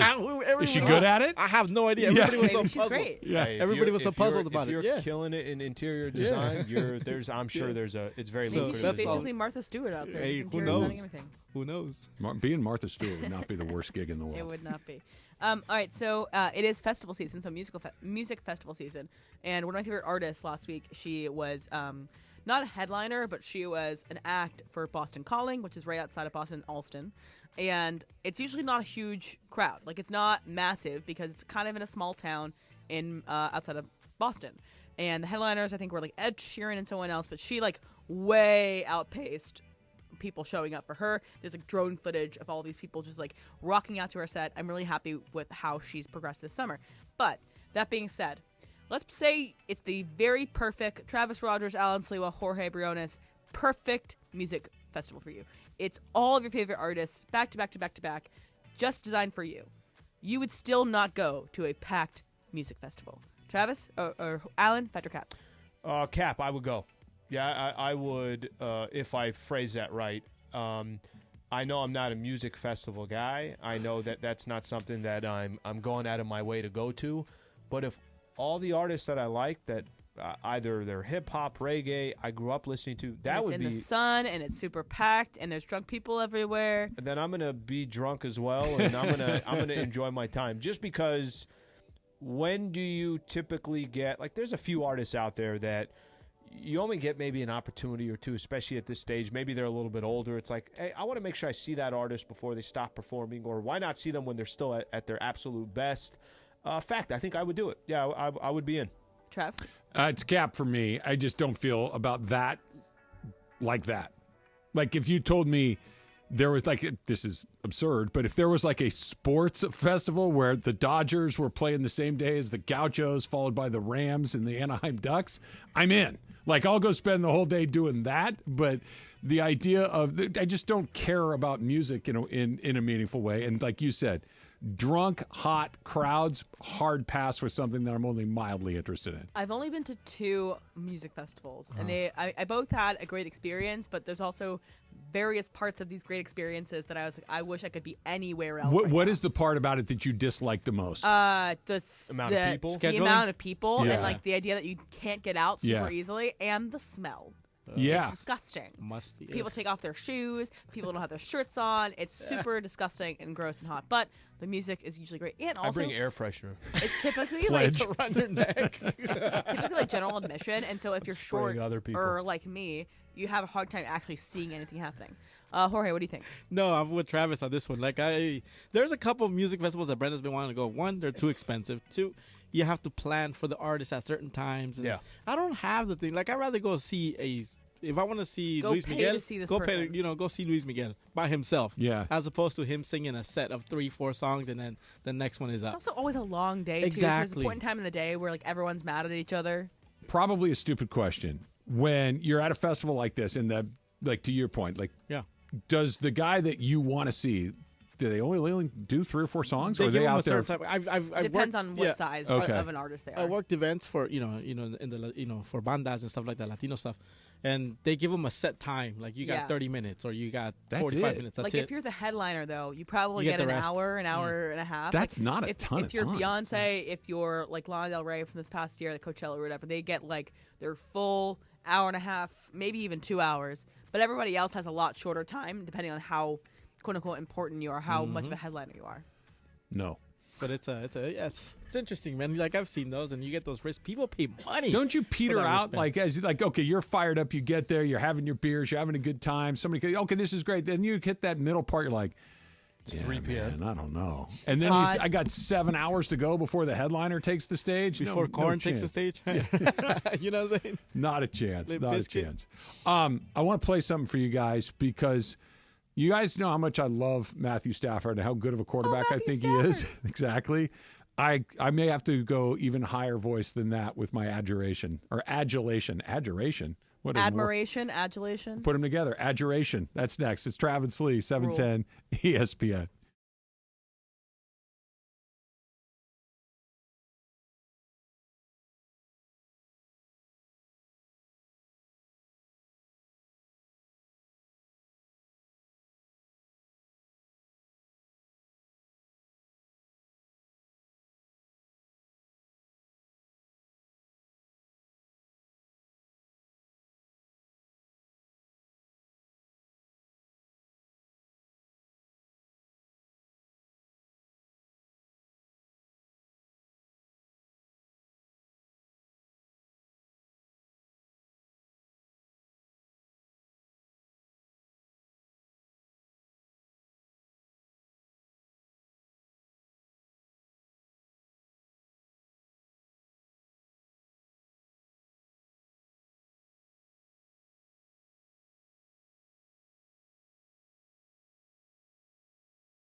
Travis and Sliwa on 710 ESPN. Emily, you're too young to have, I think, experienced this with any sort of regularity. Al, maybe you, and maybe you, Jorge. I had a very stark reminder of that I'm not college-aged or a young person anymore this weekend. So I was telling you guys the story on Friday.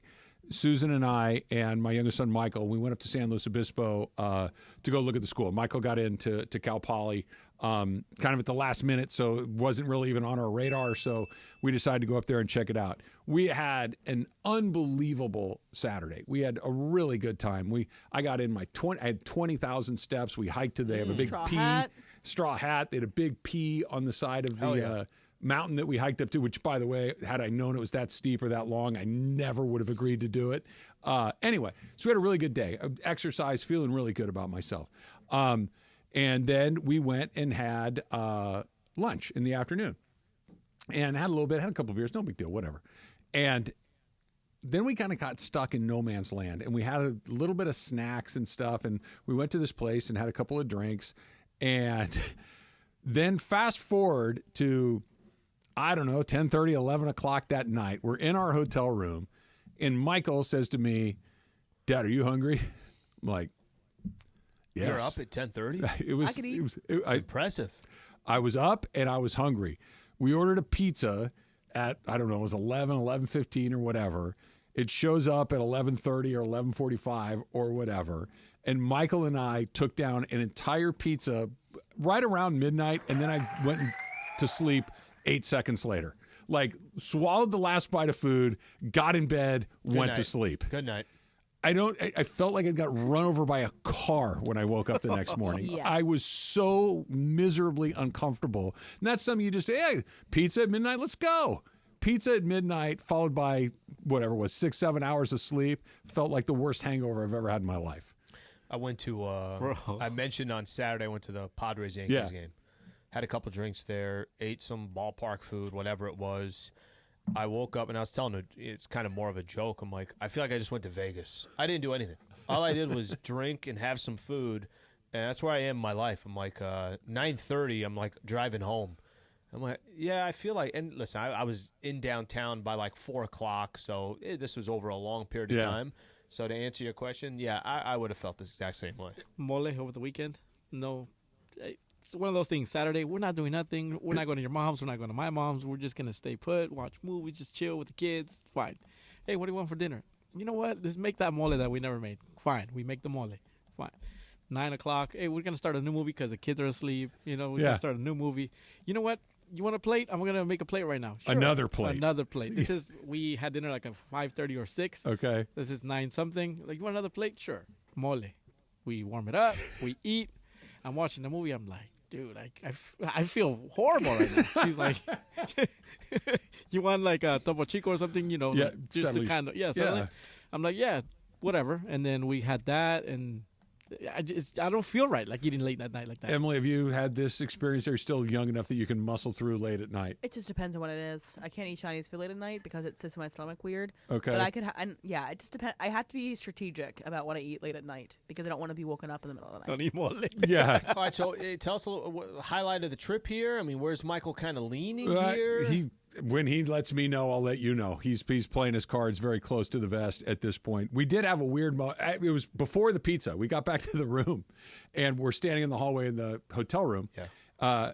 And I'm unlocking the door with one of those card keys that you have to swipe like 600 times before you'll get the green light to come on. So I'm sitting there swiping it back and forth. And Susan and Michael are kind of doing this stupid thing that they do where they're like jockeying for position to see who can be the first one to go through the door. So Susan's kind of like boxing him out so he can't get into the door opening. There's this person walking down the hallway towards us, kind of a bigger guy. And he gets a little bit closer. He's maybe, I don't know at this point, maybe 10 or 15 feet away. And he kind of says a joke. He goes, low man wins. You know, you got to get low if you're going to keep him out of there. And we kind of laugh. And Michael turns and looks at this guy as he goes by. We walk into the hotel room.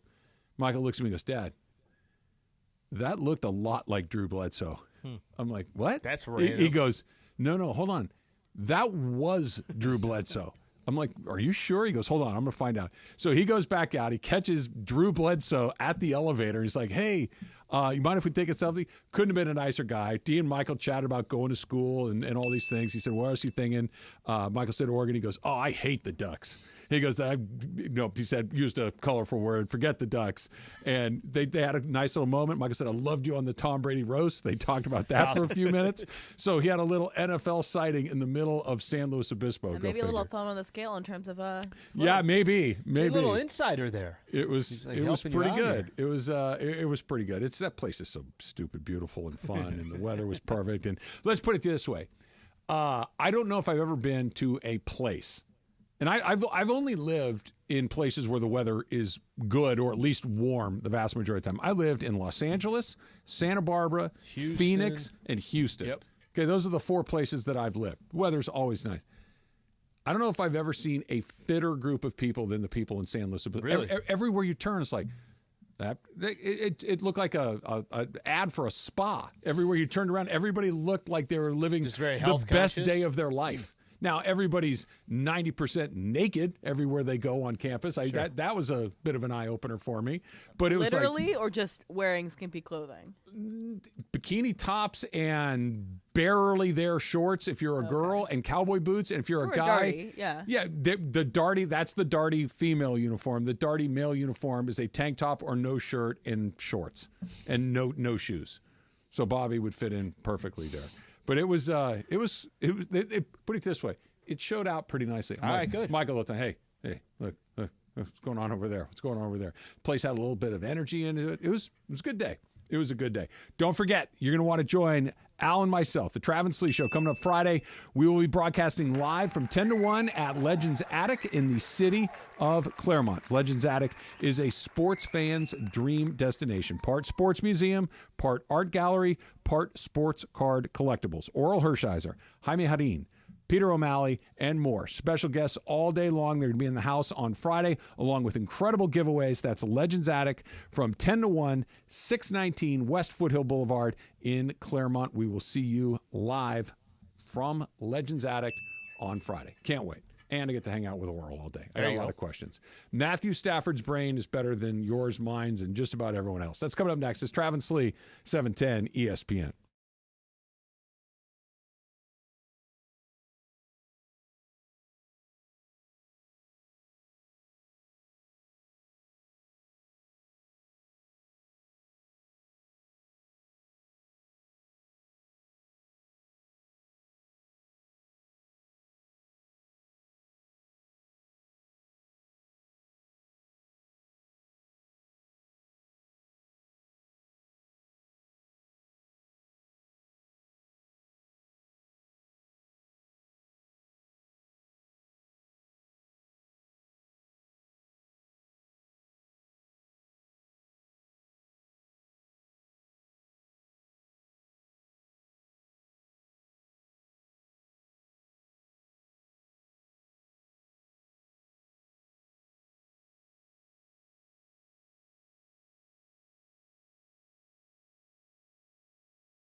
Travis Rogers, Alan Sliwa. Day has the same person dropped off food at your house twice in one day?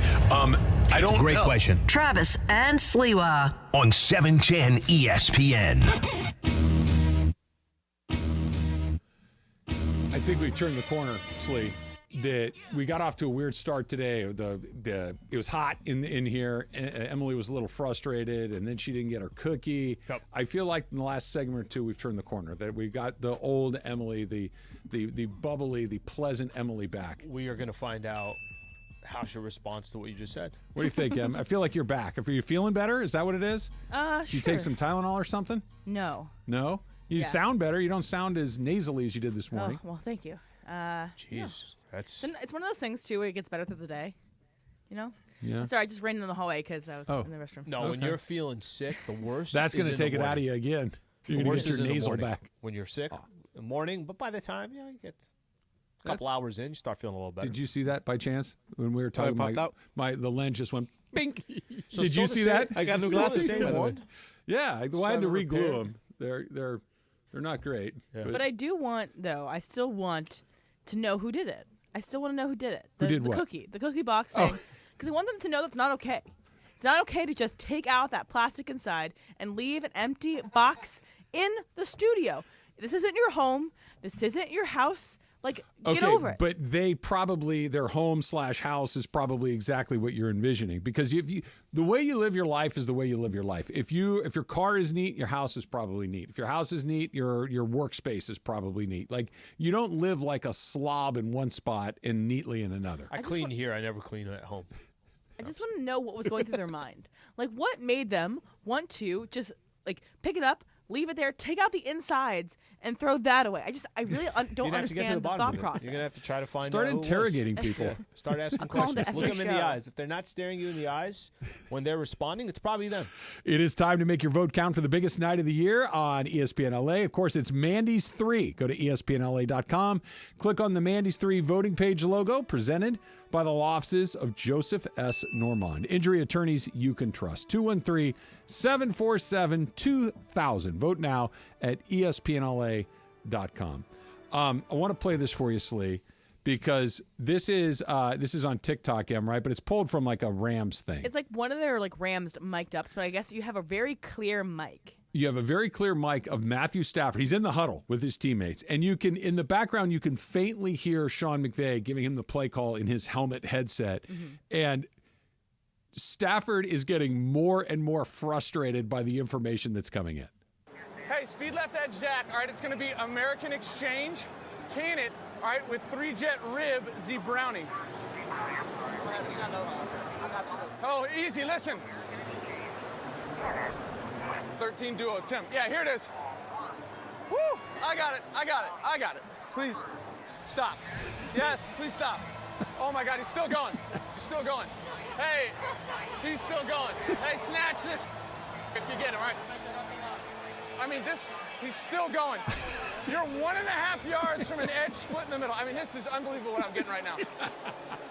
Holy boys. All right. By the way, that's when you know you have a great relationship. Well, keep in mind, coach the quarterback. McVay can't hear him.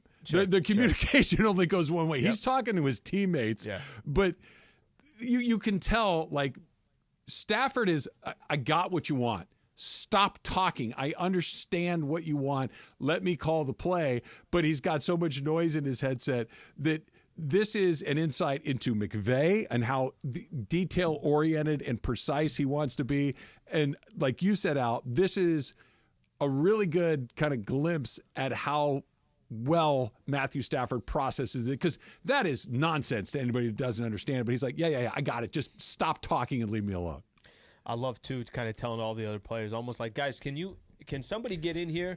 Can you guys just listen to how absurd this sounds? He's still going. That's great. That's a great what he has to deal with all the time. And again, this puts a little bit of light, because I know that DeMarco and Kirk have told us before about like how lengthy these play calls are, and like but it's funny because that's the reason why they use the play clock almost the entirety, every single play. Like, you'll see me and Travis will see it when we watch games together.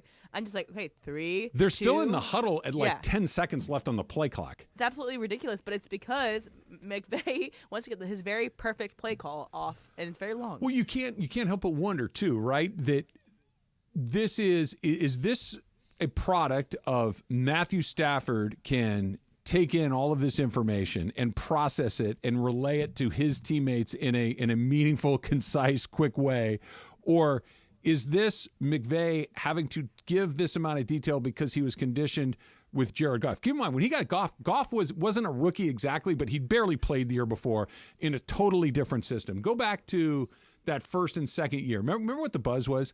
Oh, McVay's just telling him what to do in the headset. Well, that feels awfully true all of a sudden, getting to hear that call. Matthew Stafford's been around the block 1,000 times. And comparing the two would not be the fair comparison. But you wonder if because McVay got started in the league with Goff, because he had a young quarterback, because he didn't have somebody that'd been around the block a million times, if he had to go down to that 10th, 20th, 100th level of detail to give Goff everything he needed, because Goff just needed to recite it back, as opposed to Stafford, it's like, look, this is what I want. Yeah, cool. Got it. Stop talking. Leave me alone. And what happens after? What happens to the guy that comes next? Does he have to line up because he's given potential Hall of Fame quarterback, a guy, how long has he been in the league? 13 years, with 14 incredible years? Football IQ. Incredible football IQ, like step-by-step instructions of what he wants. The further you're in the league, and I'm talking about McVay, and this time being with a quarterback like Stafford, do you know how difficult that would be when Stafford decides he's done playing? And the next guy is some quarterback that you just drafted. Like McVay is, I'm sure, and this is probably the Rams' position they're going to be in down the road. Okay, who's the next guy that I can get that's sort of like that? Because you can't. But they're not out there. They don't. Like they got one in the first place is a miracle. But it has to be a dude that's 7-8 years in the league. That's Does got it? a lot He of did experience. He did it with Goff. Did it with Goff, but isn't that the main reason why Goff wasn't there anymore? Yes, but he also did it with Goff. You know what I mean? Like Goff was, for all intents and purposes, a brand new quarterback, very inexperienced. Took him to the Super Bowl. They won the division twice. It's not now. It may be, and I think early in McVay's career too. As in, yeah. Does he have less patience? Does he have that patience to?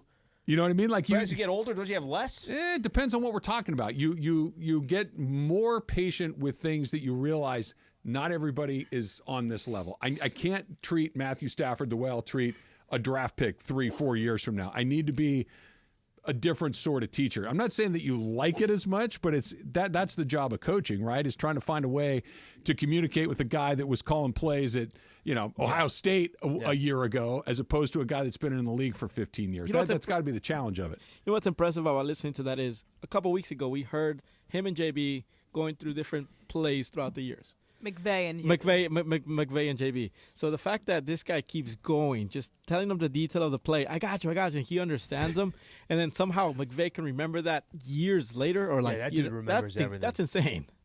Yeah, that's insane. There isn't too many like that. I've seen LeBron will go back on a play and be like, "This is what happened." You're they're just showing him a clip. There's certain people. It's just. We talked about this a lot with McVay, where if someone doesn't work in his system, they get spit out real quick. Pretty quick. And so I'm just curious, what's going to happen if they think they have the guy after Matthew Stafford? He won't last very long. But then you're on the spin on the quarterback. I get, but until, again, okay, fair. I don't disagree with your point. It's not a running back. It's not. And you're right.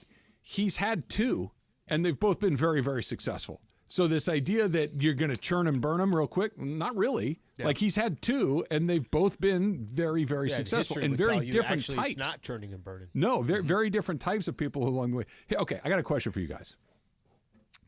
With what you were talking about, Jorge, with McVay's recall for this play, this down and distance, this opponent, this week, et cetera, listening to the amount of detail on that play call, that's got to be hard to live with every day, right? I'm just saying that obviously it's the secret sauce to his success, but can you imagine going to the grocery store? Is all the things going on in your head? Yes, and being in a work/professional/ personal, just being around somebody that is that precise in every single thing that they do. Can you imagine going to get a sandwich or something? And he's just bring it the way it is. It's fine. No.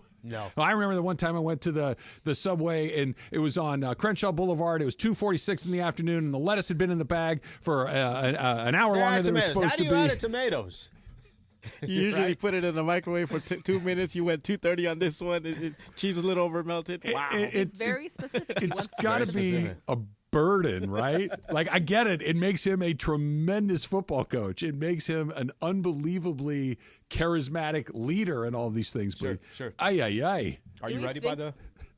that with him as a potential broadcaster later on in his career, whether he chooses to leave the coaching profession, do you think he's going to be able to be funny when he's on air? He has a sense of humor. Or is he going to have to he's going to have so much knowledge rattling around in his head that he's going to communicate that to us? Which is not essentially exactly how you want to be a broadcaster, right? There's times where you can point something out and say, hey, let me kind of take you into how complicated this is, and I'll try to dumb it down. But for the most part, an average listener, average viewer, that might be a little bit too much You for get them.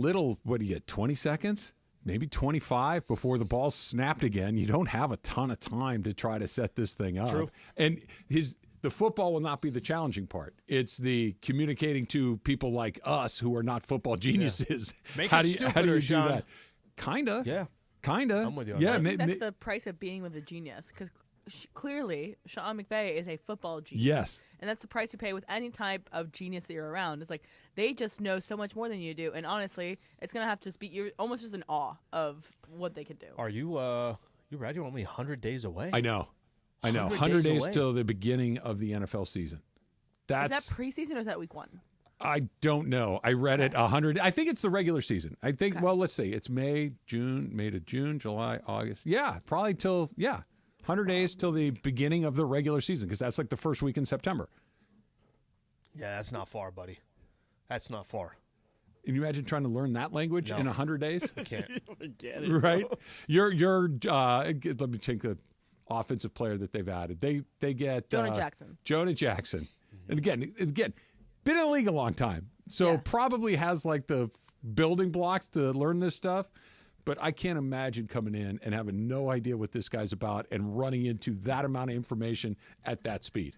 It's awesome. Do we think that this team, again, we've talked about this before in the past, of like losing Aaron Donald, you're kind of replacing Aaron Donald with a kind of platoon of people trying to like kind of see who works. Do we think this is going to be just super offense heavy, greatest show on turf, basically just like try to score 45, 50 points and just see if they can hold them at the last second? Like, is that what we think? So. The defense is the question for this team. They're going to score. I don't think they're going to score 40 regularly, but I think they could get into the low 30s kind of on a consistent basis. But you're going to have you can't give up 30 every week either. They're smart enough to know that too. That listen, if you don't have, I'm not saying go be a top 5 defense in the NFL. They're clearly not going to be, but you can't give up 30 plus points a game. Be as the well. 17th best defense in the NFL. Average. Be 20. Even a little worse than average. Yeah, okay. 20 would be all right. Yeah. And they got 2 really good picks at the top. Tre'Davious White is a big part of this. Like if he's healthy, that guy's really good. It's kind of like the Glasnow thing. He just hasn't been healthy. Maybe he gets a little healthier with the Rams along the way, but they're going to score. Yeah, I mean, like the offense could even be better than last year. I mean, God forbid we have Matthew Stafford healthy, but like that offensive line was even built up even more than it was last year, and so he might even have all season. Yeah, he might even have more space to throw the balls. I saw an athletic article that was talking about kind of statistics around the Rams receiving core and about how many times Puka Nacua and Cooper Kupp had like balls that were thrown, catchable balls. You know that they could have. It's their fault if they don't catch it, and it was a good number. Better than some people in the league. But imagine Matthew Stafford even more time, and those very talented wide receivers just getting it done. And the Cooper Kupp piece of this is by far the biggest variance. If let's say he's 85% of the best version of himself, they're going to be all right. If he's less than that, then it puts a ton of pressure on Puka, and everything goes from there. The Lakers should just hire J.J. Redick because one other big name off the board. That's coming up next. It's Travis Lee, 710 ESPN.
person dropped off food at your house twice in one day? I don't Great know. question. Travis and Sliwa. On 710 ESPN. Guess Freddie's okay. He hit a home run and he's driving in runs. We're good. Just need a little motivation, Slee. Who knows? Mookie's back. Mookie's going to play second today, according to the lineup card, which is probably nothing, right? Probably. Rojas back to short. That probably nothing. Why? There hasn't been. I mean, probably. Like every player, you go through some stretches and Sure. some ups and downs. But Mookie's been. He's been fine. It's been great all season. Yeah, no, and serviceable at shortstop. You just wonder if he needs just a day to, like a mental health day. Quite frankly, just I don't need. Can I just have a day to not worry about this? I'll pick it up again tomorrow. I'm not saying I don't want to do it. I just don't want to do it today. Sure. You wonder if it's something like that. It's an interesting place that they put him in. Like I still don't understand it. It's funny because I still don't get it. I don't think this is I think this is much to do with Mookie than anybody else. Mookie wanted to play in the infield. Mookie wanted the action. Yes. Mookie was talking about in spring, and they didn't have to grant him that, but it was Mookie that was saying that, I haven't played since high, but it's so exciting. It's this. It's like, yeah, all right, shortstop's different. It is different. I don't disagree with you. And he didn't ask to do that. He asked to come in and play second. And they're like, yep, we're going to do that for you. Oh, by the way, Gavin Lux made 2 errors in 2 days, so he's fired. We're just going to flip you guys. We're doing what? And all they do, he takes ground balls for 2 hours a day. Oh, that's not good news, right? That sounds like really bad news when you stop and think about it.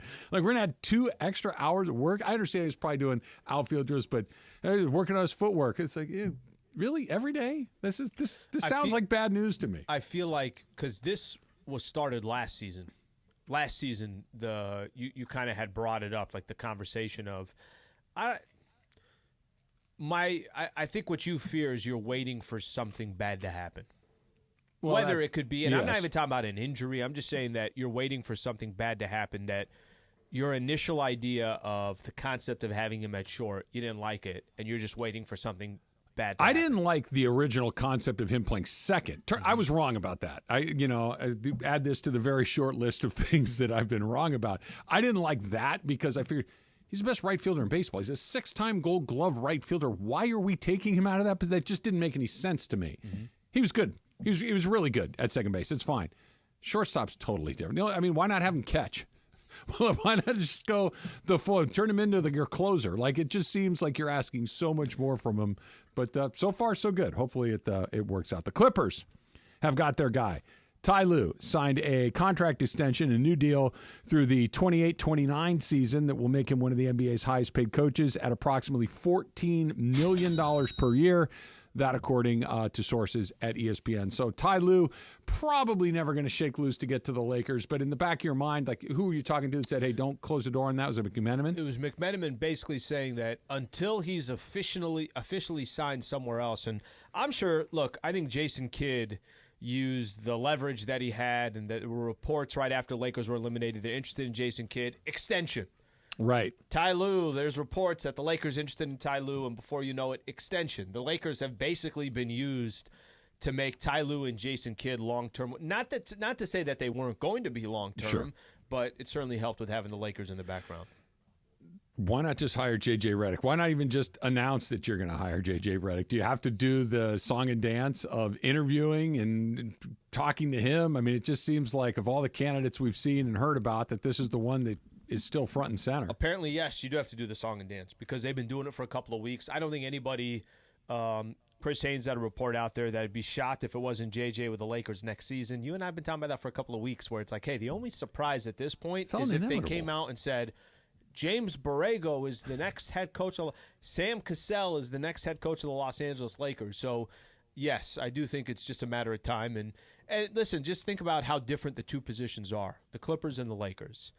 Ty Lue can be the coach of the Los Angeles Clippers, be there for 4 years, and really not have anything to show for it. And I'm not telling you it's Ty Lue's fault, but I'm telling you that if I said, here's what the Clippers have done over the last 4 years. If you remember, they lost in the bubble. That's actually, was that still with Doc? They've made some playoff runs. They got to the Western Conference Finals, which is the furthest that they've ever been. Shockingly, without they did their that best actually player, without Kawhi Leonard. Yeah. But if I told you he had 4 years and this is what he accomplished with the Clippers, here's a 5-year extension at $14 million a year. Look how vastly different that is of the Lakers situation, where you can have a head coach like Frank Vogel win an NBA championship and you're gone in 3 years. He's actually gone again somewhere else. It's not very common. The jobs are completely different. So are the expectations. It's both, and it's the expectations are a huge part of it. It's probably half of it. The other half of it is one has a traditional management structure where they take context, they take development, they take other things into consideration other than just, did you win it all? Okay, no, let's move on to the next guy. The Lakers, you tell me the numbers. 14 years, 6 guys, 6 coaches? 6 guys in 13 years. 6 guys in 13 years. That inherently leads to speculation that you're going to blow the guy out after 2 years. I mean, that's, if your average run is 2 years-ish, at the end of 2 years-ish, people are going to start to say, hey, is he going to get canned next? You haven't won a title. That's the standard that they've set. Now, it could be expectation-driven. It could be lack of vision-driven. It could be lack of organization-driven. It could be we keep picking the wrong guy, and we're going to keep picking different guys until we find the new guys driven.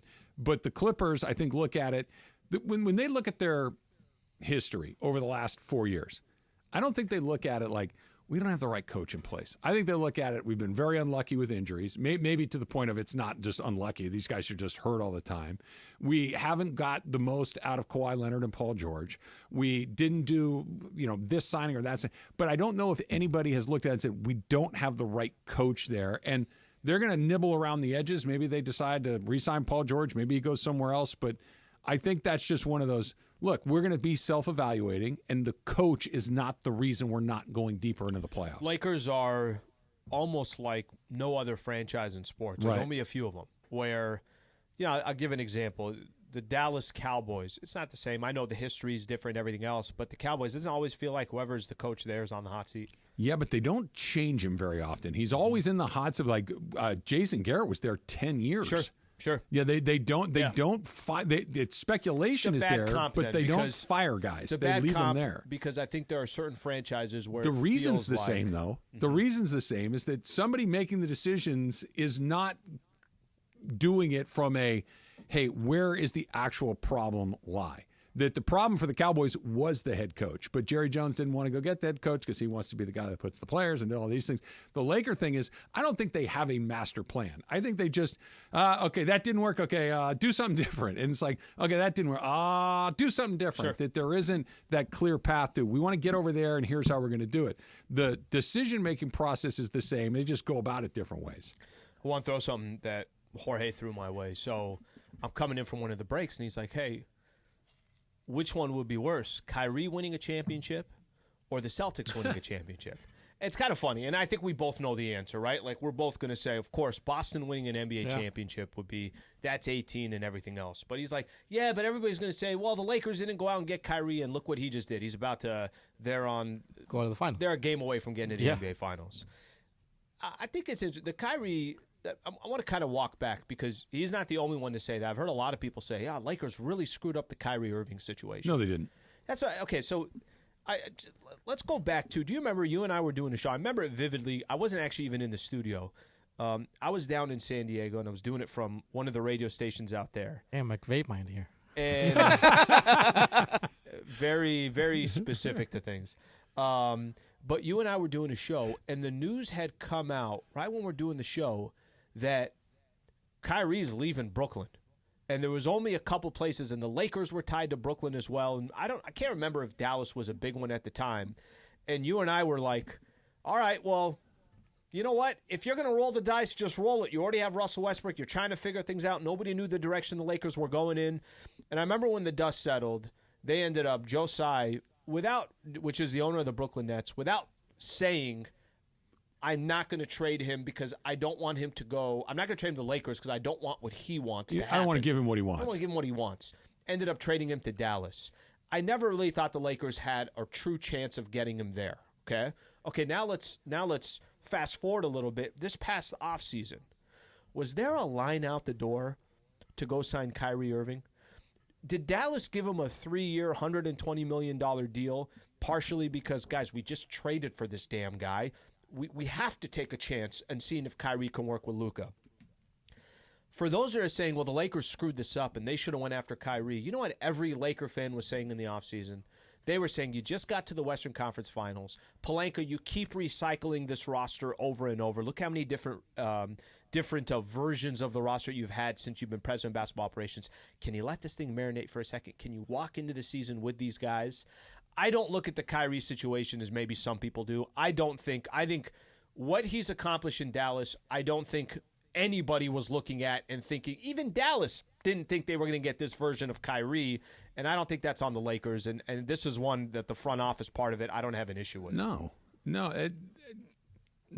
I mean, Kyrie Irving could have a meltdown tomorrow, and no one would be surprised.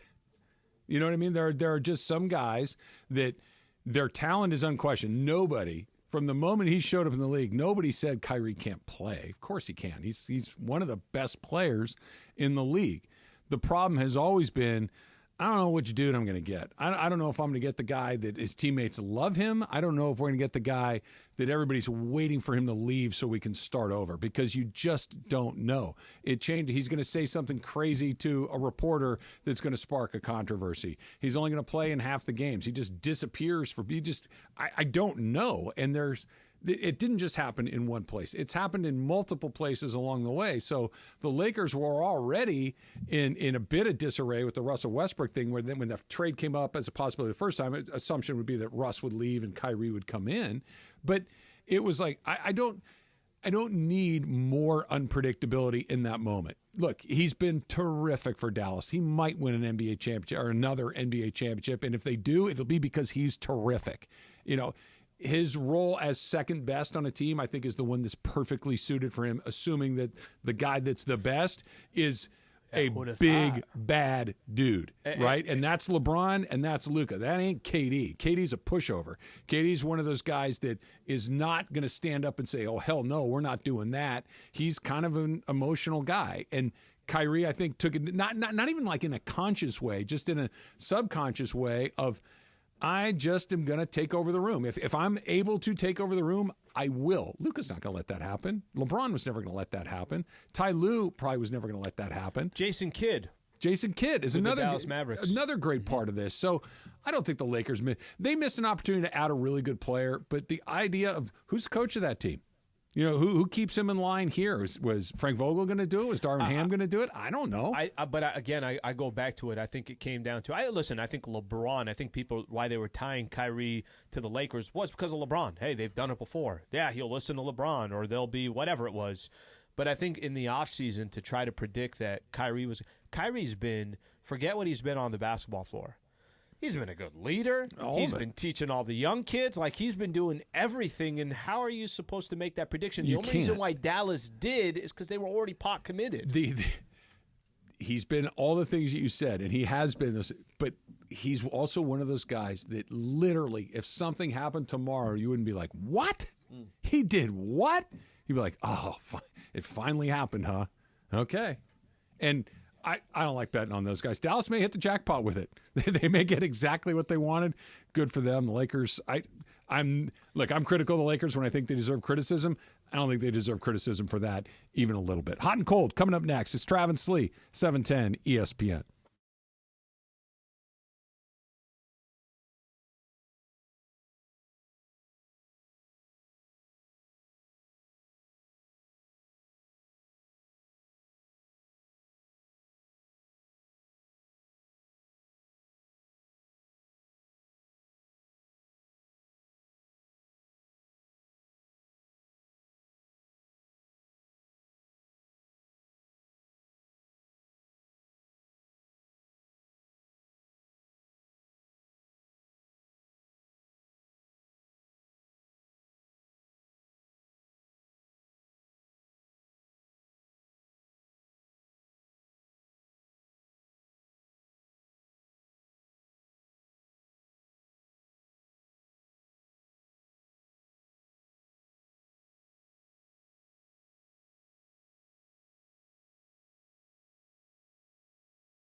It's at ESPN. NextGen. NextGen, the official AC, heat, and plumbing company of SoCal sports fans. You're as cold as ice. Call 833-3-NEXTGEN, NEXGEN, or visit nextgenairandplumbing.com. Time for our feature we do 3 days a week at 12:30 p.m. Who's hot? Who's cold? Thanks to NextGen. Boy, time for Who's Hot? Who's Cold? Take it away, Producer M. Oi, this first one's going to be a real doozy here. All right, so hot is poop protests. What? Why am I bringing up poop protests? It's because, so I brought this up before, maybe a couple weeks ago, where there was a unhealthy amount of fecal matter in the Seine that they're trying to clean before the Olympics happens, because they're going to do a lot of Olympic swimming events, like long distance open water swims in the Seine. And so the president of France, Emmanuel Macron, and like the mayor the mayor of Paris and Hidalgo both vowed to swim in the Seine on June 23rd as a stunt to say that the Seine will be safe to swim in before the Paris Olympics. So, everyone loves politicians, right? So a campaign was going around. It was going viral on French Twitter / kind of bled over into United States Twitter a little bit. I believe it French Twitter is called Les X. Les X on Twitter. Oui. The French people decided to start a campaign called hashtag, and it's the Americanized. The English version is I will shoot in the Seine on June 23rd. Stay classy, Parisians. Exactly. Basically, they want to go all to the Seine and take a big poop in the Seine to show there has to be a better way to voice them. your displeasure than by and doing wouldn't you be that. happy to just clean the Seine? I was going to say Seine to be safe. Like what is the win for the people that don't want to fill it with even more pollutants? To stick it into the face of Macron and Hidalgo. And apparently, I've heard in some places that Hidalgo is well liked, so it's more about Macron. But it's just, I think there's a better way to accomplish your goal. Well, you're getting attention. Getting the attention you're looking for. I mean, No, they're not. They're getting people to go defecate in the river. That's not the attention they're looking for. That's not. I'm talking about the protesters. The protesters are just the sheer, this is what we're going to do. Yeah, probably not the best example to get it done. that they're fouling their own environment is insane to me.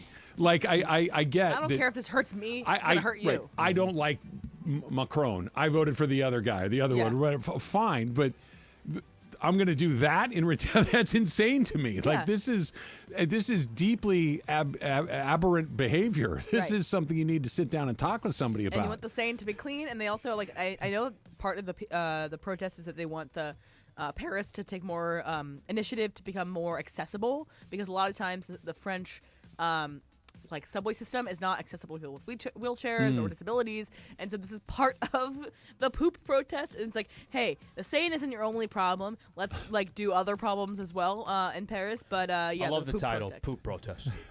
Hot. What's hot? Poop protest. You want to hear something funny right now that you said that's hot? I thought it was a Paris Hilton protest when she says, "Oh, Paris poop, that's hot." I was like, hot. "Wait, what? Get your mind out of the gutter, Briones. That's where my Paris. Paris. All right, so that is upsetting. I don't like that story. So who's cold is Justin Fields, and so a couple weeks ago we commented on, it was with someone with Cam Hayward on a remote broadcast, and they were talking about how Justin Fields might be involved in returning kicks from the special teams. And this is what Justin Fields said yesterday. He says, I think everyone kind of interpreted it wrong. Coach Danny was basically just trying to send a message that no matter who you are, you could be on special teams. He just used that as an example. He says, continues on to say, it's funny how serious social media takes everything. It's kind of funny to me when everyone was making a big deal about it for no reason. So there's two things here. One is that Justin Fields is not the presumed starting quarterback for the first time in his career. So he is dealing with having to be a backup, having to have your name out there and not always the positive lights, and he's dealing with a different role on the Pittsburgh Steelers. But also thinking about it, they're going to do crazy stuff in this kickoff. It's going to be weird, and who knows, maybe don't shut the door on doing a return, because maybe you'd be really good at it and score a bunch of touchdowns for the Steelers. We have no idea. Right? This is new territory. We're going to kind of figure it out. And do I think there's going to be a lot of – Justin feels a little bit different because it's not like that your franchise is all on his shoulders.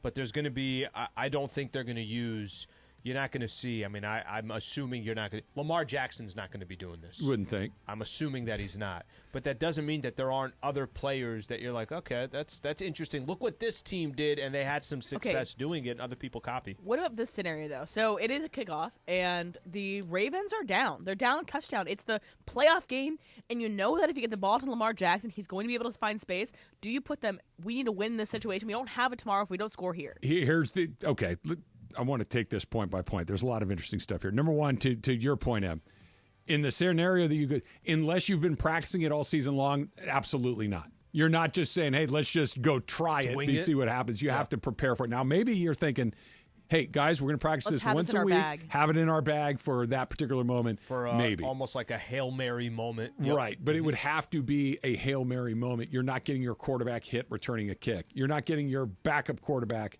hit returning a kick. And I think that brings us to the larger part that Justin Fields was talking about. I want to read this quote again. It's funny how serious social media takes everything. It was kind of funny to me when everybody was talking about making a big deal of it for no reason. I forget who the player was that you were talking about that mentioned it on Hayward's podcast. We've entered this point where people are taking concepts and interpreting them literally. What I think the assistant or the special teams coach probably said was, guys, we don't know what we're going to do on special teams. Everything is available to us. We shoot. Sure. Justin, you might end up returning a kick. Yep. It's one of those, everybody goes, okay, it's not going to be him, but the idea of everybody be ready. But we take these things so literally now as opposed to understand that it's meant as a metaphor, that it's meant in jest, that it's just straight up a joke, that it gets printed somewhere and people look at it and go, oh, Justin Fields returning kicks. I agree with you guys. They're going to do weird stuff. We're going to see stuff that we've never seen before because these rules are brand new. And whoever kind of cracks the code of that thing first is going to have a big advantage. Sure. No. Well, you can't copy it super quickly. It usually takes a little time. You got to have the right player for whatever it is. Yeah, but who knows what that right player is, right? We don't know yet. It's just such a different play. Is it a big, powerful guy? You're just trying to smash things up the middle? Is it a jitterbug type of guy, right? The human joystick guy from the Chiefs. Who was that guy? Dante Powell? Was that? I think it was something like that. But somebody's going to come up with something super weird to do that, and then that weird play is going to get a guy blown up, and we go, yeah, let's not do that anymore, and we'll probably morph back into something a little bit more traditional. Who's hot? Who's cold? Is brought to you by NextGen, the official AC heat and plumbing company of SoCal sports fans. Call 833-3NEXGEN or visit nextgenairandplumbing.com. I like that the NFL's kind of just... I'm with you. Let's try it. I'm with you. Next one they need to do is the onside kick and turn that into that fourth down play from your own 20 or 25-yard line. Yeah. Let's do that too, because what's lamer than, the kickoff we do? We're going to try an onside kick, so let's line up regularly. Huh? What? I mean, it doesn't work when nobody knows it's coming. And now it's going to do it when everybody knows it's coming? I don't know. 100 days to the NFL season. Chiefs do it again, 3 in a row? They'll find an adjustment. Yeah. You think? I think the Chiefs will be in the AFC playoff game, AFC championship game. That's almost a given every year. It feels like it's like the opening bid of a poker hand, and they right? didn't host it for the first time, 5 years last year? They went to Buffalo. Ravens. The Ravens, that's right. Yeah. They were, and everybody was making a big deal about it. It's like, it's actually a kind of a cool wrinkle for Mahomes to be on the road for that. And the Ravens had it laid out in front of them, and they still spit the bit. Mm-hmm. They still couldn't. Lamar still had that. Yeah, really? You're not. I mean, what else do you want? You're the top seed. You're at home. And the Chiefs. What did the Chiefs score? 17 points. It's not like they lit it up. I don't even remember something like that. I don't even remember if they scored. Maybe they scored in the second half. They didn't score. Maybe it was a field goal if they scored anything. Defensively, they were great. I feel like it's going to be, as long as Pat, Travis, and Andy Reid are of sound mind and body, I think the Chiefs will be in the AFC Championship game at the least. Kelsey was terrific in the postseason, but and maybe it's just the ebb and flow of the season. It felt like there was a point in the middle of the year where he was not Travis Kelsey, that he was just kind of more of your typical NFL. He kind of touched on nearly every game. Yeah, no, don't get me wrong. He's a good player, but I don't know. Maybe I'm misremembering. It just felt like there was a period where he was not bad, but just like We weren't talking about him the way that we've talked about him in the postseason, where it seemed like every single third down play, every single, game on the line play, ball was in Travis Kelce's hand. Maybe it's just the beginning of the season where that one guy kept dropping passes and turning them into pick six because it's going the other way. The Dump's coming up next. It's Travis Lee, 710 ESPN. Mason and Ireland. Anyway.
Today, yes, it's time for the dump. All right, Slee, let's start with this one.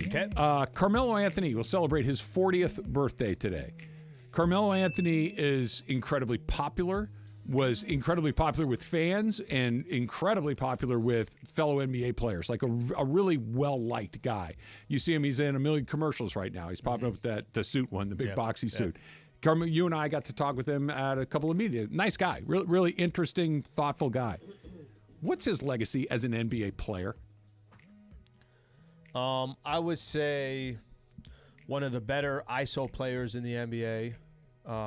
I'd also think of him as somebody that often fell short. I'd think of him compared to his draft class Carmelo, LeBron, same draft class. Chris Paul too, right? Or is he the next year? I think Wade. Wade, okay. Dwayne Wade's in that. I want to say Chris Bosh is in that. There's a number of really good players in that draft. It's one of the best drafts. I would think that, listen, his legacy will be he came into the league of like on the comp of some of these guys, but I don't think you're ever going to win a championship with him as the best player on your team. So a little complicated. Again, good player, great player. This isn't a good comp, and it's not a good example, but I'm sure Allen Iverson had the I can only do so much. Carmelo had the I can only do so much. They actually needed somebody else to step in and potentially be the best player on that team. Glad you brought up Iverson, because if you said to me, name me some Iverson moments, I could give you 2 or 3. Right? There are some very vivid in my mind, the step over at Ty Lue, the crossover at Jordan. There are a couple of things where it's like, oh, yeah, that's Allen Iverson doing what Allen Iverson does. Allen Iverson driving, whatever he was, 5'11", 6 feet, skinny. Scoring on 7-footers. Just doing stuff like, huh? If you said to me, name a Carmelo moment, I got nothing for you. I know he scored 1 million points. I know he made 1 million All-Star teams. I know he was a really good player. What's the Melo moment? I'm only going to know this just because of the NBA portion of it, but he has some big moments for the Knicks in playoff games where he hits some threes. Against who? I don't know. Then you don't know. Mine is. You know what I mean? Then if it's like, yeah, he hit some big shots. Okay. I don't know. But that's my point. Like with Allen Iverson, you remember who they were against when they happened, and with him, I'm sure there is. I don't know if I have any. You're right. With Melo is when he's sitting courtside and he gets the ball, and to this day, I'm like, man, he should have shot that. He's not even dressed. He's just sitting courtside. Was he in New York? Yeah. Yeah, that's where he was. He stands there. He's about to shoot this. So his best memory of Carmelo is where, and listen, we both know Carmelo. Actually, I got my player or my moment for Carmelo.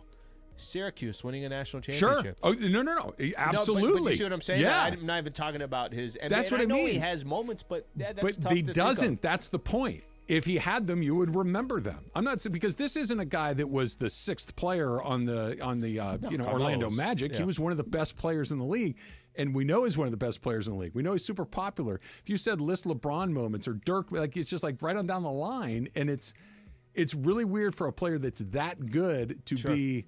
Yeah, okay. I don't know. It's just it's a weird legacy to have. Here's what I'll do. I'll send you a link on YouTube of his top moments, and I'm not even sure what it is on there. I'm not even sure what it is. Happy 26th birthday to Austin Reeves. And so my Austin Reeves moment. Lemon Daddy. The Lemon Daddy, and him hitting that ball left-handed with the golf club. And him hitting the big shot against the Mavs to win the one game. I remember that. But it's funny. Austin Reeves, I think, first thing, maybe it's because it's nonstop on Spectrum when they show the behind the scenes or what Backstage Lakers, and he hits that shot left-handed. It's just crazy. Oh, you're talking about that the golf shot. Yeah. The golf shot. Happy 26th to Austin Reeves. I think we both look at this one. Puka's only 23, huh? Yeah. Yeah. I mean, happy 23rd to Puka Nacua. I mean, it was his rookie season last year. Yeah. Most of the times you're 21 when you go into the rookie season. No, you're 100% right, but sometimes you just see like a number. Okay, let me use Carmelo as an example. For some reason, I don't know why, I thought Carmelo was older. He's not. He's 40, right? Like, but there's certain times, sometimes you just see an age next to it. It's like, oh yeah, that he is only a rookie. I'm a man. I'm 40. Puka is going to have a really interesting year. Okay, let's stay with that for a sec, because there's a lot of hype behind him. Tons. What do you expect from him next year? Less than he did last year, which is he could still have a really good season and do less than he did a year ago. He set the record for rookie receptions. He set the record for yards for a rookie. He set the record for, I believe, receptions and yards in a playoff game by a rookie. Like, he was just knocking out records left and right. So he can be a little bit less than that was than a year ago, but he can't be too far less, because they're going to look. He's going to be the guy you're going to design to stop first and foremost. He's going to be the guy that when you're getting ready to play the Rams, all right, here's what we do with Matthew Stafford. Here's what we do with Puka Nacua. He's second on the list. He's ahead of Kyrie Williams. Yeah. He's probably ahead of Cooper Kupp at this point. That's good. That's new territory for him. He did not have to deal with that for a full season last year. Yeah, not a full season. But at the end of the season, Puka Nacua was a well-known commodity. People knew that he existed and knew what he could do, and he still got stuff done. He did, but what I'm telling you is this is going to be a whole season. If we're talking season to season, if he got, let's say, 85%. I think that's a really what he needs to do more of. He needs to score more touchdowns because of all the things that he did. He scored touchdowns, but let's get in the end zone a little bit more. Yeah, he didn't score a touchdown until the Colts game where he did the walk-off touchdown in overtime. Yeah. That was like, what, week 6? I want to say 3 It was early for on. whatever reason, but I I'd have should, to check. I'd have to check. That's when the Colts came all the way back. You think he's having the same season? Same kind of season? I don't think there's a little step back. It's hard to have the same kind of season like Sure. Travis said, but I think that he can have a very, very good season. Here's why he can. The 3 greatest wide receiving seasons in history, Calvin Johnson, Cooper Kupp, and Puka Nacua. Now you could use these metrics, but those by a lot of metrics are the greatest rookie wide receiving season ever, a triple crown winning season in Cooper Kupp, and the single best statistical season ever. They're all Matthew Stafford guys. But to Calvin, was he able to repeat that? No, nobody repeats the best thing ever or the new best thing ever. Calvin was Megatron. Yeah, he was Megatron, yeah. Yeah, so that's why I think he can get really close to it. If he exceeds it, then the Rams are going to have a really good season. Kupp, I think, is the bigger variance. That's the one that's most interesting. Em, I think you got this one right. 2009, the movie Up was released, which you believe has the saddest scene in any Disney movie ever. 100%. It was 15 years ago, and I remember the first time that I watched it, that you're expecting something sad to happen in most Pixar movies. Usually mom's dead, dad's dead, something has to... That's a Disney staple. Kill the mom in the opening act. Exactly. But the idea that you could do basically a silent film it was a long montage. How long was it? Was it 10 minutes? It's probably 5 minutes. Yeah. And so, but it feels long, and it's so sweet. And I think that one of my favorite genres of story is why a curmudgeon is a curmudgeon, and you kind of have to peel back the layer. So you meet Mr. Fredrickson when he's just a curmudgeon, a mean person like me this morning when I was having to deal with the cookies. But then you can bend back the layers and see why he is so much of a curmudgeon, why this matters to him. And I think those are my favorite kind of stories. That your origin story includes a box of Samoas. Is that what they're called? Yes. That's on brand, I think. Just today. Well, I understand, but do we have to go back to your time as a Girl Scout to understand the genesis of that particular cookie? Yes, of course. You're not going to be a curmudgeon when you're like Mr. Fredrickson's age, are you? Just depends. On? I don't know how my life turns out. Whether or not my partner ends up dying tragically. I think we just got the answer. Hopefully tomorrow's a better day. Good luck, Slee. There's there's Bambi. That's sad too. Bambi's mom gets shot. Cinderella's Nemo, mother. the open of Nemo. Lion King, absolutely. We're devastated. I'm gets still thrown devastated. into the wildebeest Long stampede. live the king. Yeah. Oh, Scar was a bad guy. Yeah. He was. You mentioned Nemo. I did. Oh my God! The Barracuda kills Nemo's mom, right? And all the babies. Conspiracy theory. They don't eat fish. Yeah, exactly. So TikTok kind of explained this that in Finding Nemo, that's false because barracudas don't eat clownfish. You know who eat clownfish? Eat clownfish. Other clownfish. So did Marlin cannibalize his family? Right, and that this is all a facsimile because the word Nemo in some other language means missing nothing. Oh yeah, nothing. So finding nothing. So he is all a fever dream from Marlin. That's dark. It is dark. You need to set your phone down and get off the dark Hey, Jorge business. saw it too, okay? He's a young kid, and he's seen all these movies as well. It's not Did just you me. know, Ireland, that Finding Nemo is about a father trip into existentialism and kills his entire family, and it means nothing? No. Did that just ruin it for you? But, no, we had this debate earlier in the week. Mason was trying to argue that Coco is a better movie than Finding Nemo, which to me is... There has never been a Pixar movie as good as Finding Nemo. Nemo's and I've seen great. them all. Coco's fantastic. I've seen all the Cars movies. Yeah. I've seen Up. I've seen Ratatouille. I've seen... Ratatouille's good. Yeah, Up's good. there is The Incredibles is terrific. Yeah, there is nothing as good as Finding Nemo. They Coco's completely really nailed good. it. Coco's really good. Coco is not as good as Finding Nemo. You've never even seen Coco. Now I won't. Why would you? How can you make that? No, judgment without Coco's actually really seeing good. Because Finding Nemo is the best animated movie of all time. Boy, ignorance. Nah, Nemo's good. I don't want to see. This is the thing that happens. Now I feel like I'm going to crap on Nemo, and I don't want to. But Toy Story is better than Nemo. Toy Story is the best. Yeah, Toy Story franchise is. But no, the original Toy Story is terrific. Number 3 was great. The last one. Yeah, the last 4 one made makes me you sob. When he 4. gives up the Big box of toys. Yeah. Rotten Tomatoes. Where did they put Coco? Yeah. Do you want to know? Sure. Number 8. Number 8 All in terms time? of scores? In fresh scores? No, in terms of Pixar movies. All right, okay, now they're number 8. Okay, so how do they rank them? Finding Nemo was 3rd. Toy Story franchise 1, 2. Yeah, well, you give the whole franchise, they absolutely nailed it. And by the way, both in Toy Story and in Finding Nemo, like in Cars, massive star power. Oh, and I mean, think about Cars. absolutely. Owen Wilson, Paul Newman, Bonnie Hunt, Cheech and Chong, George Carlin. all in the same movie. Jeez. Yeah. Yeah. And Finding Nemo has Albert Brooks and Ellen DeGeneres and Dennis Leary and a whole... Jorge, am I right or am I right, Jorge? You're right. Coco. Yeah. You're right, man. Coco's terrific. Coco's really good. Coco's terrific. Yeah. I think something may be lost in translation for Ireland. Well, it's in English. It is in English, yeah. But Well, he didn't see it.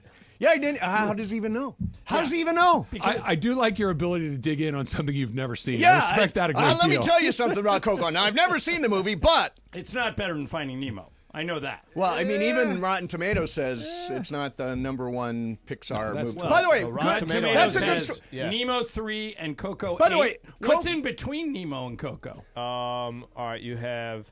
So top is Toy Story 2, Toy Story 1, Finding Nemo, Inside Out. Oh, that's a good one. really The good. sequel's The coming sequel's out out right right now. now. Mason, for when that movie came Oh, out, God. he must have been watching porn. No, it was... Seriously, I did it multiple times. He was convinced the name of that movie was Inside Me, and the name of that movie is Inside Out. I But he said made- I think you still do it. I said it multiple times. That's why I'm avoiding all discussion of the sequel. I'm not going to talk about the Inside sequel. Part 2. Inside 2. Just a heads and up. I said you're watching porn this weekend. Still Watch that. Inside. Inside Me is not on the list. Yeah, That's Inside Me did not make no, it. did Check not a make I different want to list. try to deconstruct what this is. Could it have been a combination of Inside Out and Despicable Me that you were kind of conflating the two movies Possibly. together? Or the what's the theory? Is it Occam's, Occam's razor, razor. that the most logical thing? He's watching porn. That's probably the most logical thing, but I don't recall watching a particular movie of that name. Do you search by title? Yeah, I was going to say no, most Yeah, people it's just usually look at by the list. it's usually by genre. I could do a search. Yeah, it is by genre. You're right. You're right. Yeah, you're not going into the title. Why was search. Emily in such a bad mood? I missed what could have been made her from all this show. pissed off. It might today. be your from this fault. show. We'll Oh, try really? to get to the Okay. bottom of it. You know what we should do next, Jorge? watch Coco? Not eat cookies, but do a little super crosstalk. ESPN AM 710 Los Angeles. KRDC AM 1110 Pasadena, Los Angeles. K256CX 99.1 FM, Pasadena, Los Angeles. It's the greatest segment in LA sports radio history. Oh my God. When the shows come together for magic on the radio. It will only grow stronger. Super Crosstalk. Are we ready for Mason and Ireland to join Travis and Slee? Super Crosstalk begins. Super Crosstalk presented by In-N-Out Burger. In-N-Out. That's what a hamburger is all about. It's time for Super Crosstalk. All right, so here's how So the wait, day you were started. just asking us about San Luis Obispo. Yeah. Let me ask you: did the plan work? Did you talk Michael out of Oregon and into Cal Poly? Well, You're letting him decide, right? I am letting him decide. But It's you're his letting your decision. opinion be known. Yes. And where is Susan on this? Susan's a Cal Poly alum, so that goes. She's What is a the bias. status of Michael's decision? He's got to make a decision by June 1st. Okay. So wait, that's like Saturday, right? Whatever day Yes, June Saturday's 1st June the is. 1st. Yeah. Okay, so here's what we do. Friday, you're going to be at, you're on Legends the road. Attic. Legends. So we get helmets for each little of reveal? the schools Like he's being recruited. that he's going to go to, and then he can officially do the I'm announcement. going to rig it. Which way do you think he's leaning, or is he not telling you? Oh, I know the answer to this question. So here's Is what's he already decided in your mind? here's what's going on. He wants, like we were talking about last week, he wants the big school athletic experience. Right, not going to go to Cal Poly. I was the same way as him. He and I These have were the said schools to him, I applied to: Notre Dame, Yeah. Arizona State, UCLA, Northwestern. There you go. That's it. So I've said to him a bunch of times, the only thing I would change about my college experience was I would go to a place that had big time athletics. As a UC Santa Barbara, Same for me. Same for everything me. about it I loved, but athletics at UCSB are not important to the vast majority of the people that attend school there. And it stays with you for the rest of your life. And it does. And he wants that, and he wants college game day coming on a campus. He wants to take road trips. He wants to do all these things. I get that. I think everything else he liked about Cal Poly. But Cal Poly has no athletics really to speak of. We went to a baseball game on Saturday afternoon. There were like 3,500 people there. It was a great turnout. It was awesome. Yeah. But it's not the big house in Michigan. So it's not Autzen Stadium. So he's leaning Oregon. I think his heart is Oregon. I think his brain is slow. Well, he could do what Bergman. His brain is what? Slow. You can Without do the W. You can do what Bergman and Dave Singer do. They never attended UCLA, and they just adopted it as their school. I think that would probably be the move, but we'll see. He's got the clock is ticking pretty loudly. I think he's going to end up at Cal Poly. Huh? What is end up we'll at Cal see. Poly. Financial difference to you? Double. Is it? Wow. It's double at Cal Poly than it is the other way around. Oh, the other way. Because Oregon's got to pay out of state. Out of state. You know, my folks would say, "Hello, San Luis Obispo." Well, I put some math. junior college. We literally got the thing from the University of Oregon yesterday or the day before that here's the cost of attendance, to the penny. Shocking. Yeah, literally just ridiculous. It's nearly $70,000. It's 67,000 and change. Stupid. And by the way, that was if you go back, 30 when I was picking out colleges. $70,000 would have gotten 2 years at Yale. Yeah, 2 years at Yale. 2 years. Now it's like crazy. So I'm nudging. UCLA was on the quarter system. In fall quarter, my freshman year, my reg fees for that quarter were about $400. Yeah. By the time I got out, 4 years later, they were close to $3,000 for a quarter. So now I can't imagine. And they've just kept going up and up and up. In-state's always cheaper. And so, he got into one in-state, and it's a good one. By the way, when did everybody in San Luis Obispo... Didn't your other son go to Oregon? Briefly. Okay. Yes. So how much has the cost gone up from Bobby to Michael? So about $15,000 a year. Yeah. Wow. Yeah, It just keeps climbing. in 5 years. Yeah, that's a joke. So That's good changed for a lot. society. Just charge everybody. Yeah, charge everybody. Give them and all then $200,000 and then by the time they're done. put a big debt on their back and say, "Go face the world." That's good. This That's is smart. my number one selling point, what you just said. Oh, is that and right? Look, you can leave with virtually none or a lot. Yeah, right. Exactly. Well, the other That's thing fun. is, it's becoming. We had a thing on the show a couple weeks ago that it used to be that if you wanted to get a white-collar job, you had to have a college degree. 9 out of 10 people who are getting those jobs. Now it's 3 out of 10. Yeah. You don't necessarily need a college degree to get a white-collar job. Yeah, major companies are now saying that used to be the barrier for it. You have to at least have a 4-year degree. It's changing. Now companies are opening And up. you can have an skill honest sets. conversation about whether or not spending $70,000 a year is even close to worth it. I'm just going to play this segment for him. I can't. Yeah, no, this is a good segment for him. Yes. I can't even imagine. I went when I went to San Diego State. I got financial aid at San Diego State. It paid for basically the first 4 years. I was getting a check to go to school at San Diego State University. Use this for your books. Use this for this. Really? Use that. In my head, I'm like, what do you mean people Was it a are... loan or was it a grant? No, it was a grant. Okay. Oh, wow. In my head, I'm like, what do you mean people are walking out with X amount of dollars of debt? I had some friends that went to LMU. I had some friends went to UC Davis. Yeah, went LMU to is really expensive. St. Mary's, like all these places. I couldn't comprehend it. I mean, obviously I understand it now. It makes no sense. Still doesn't make any sense. So Emily was in a terrible mood. So I came never in this got to the bottom of it. Came in this morning and she was a little stuffed up. She's got a sinus infection. She was a little off of her game. Emily, I have every imaginable drug in my bag. Just say the word. Yes. Legal and illegal. So the air conditioning wasn't working in here earlier, so we had that door open, right? So you could hear what's going on in the control room. And all of a sudden, she gets... Emily, I'll just let you tell the story at this point because I don't want to... She'll bite my head off if I get it wrong. Oh, boy. There was 2 things. So one, every TV in here was on TNT, and I did not want to watch Charmed or Supernatural or whatever the What do heck you got that against show is. Charmed? I just don't want to 3 watch hot it. girl witches. Come on. I just don't want to watch it on silent in the studio while people's faces are getting blown off by like witches and stuff. So that's one thing. I asked Jorge.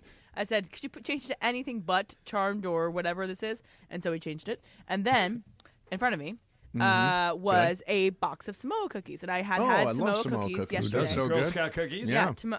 Tommy brought them in, which is lovely. Thank you, Tommy.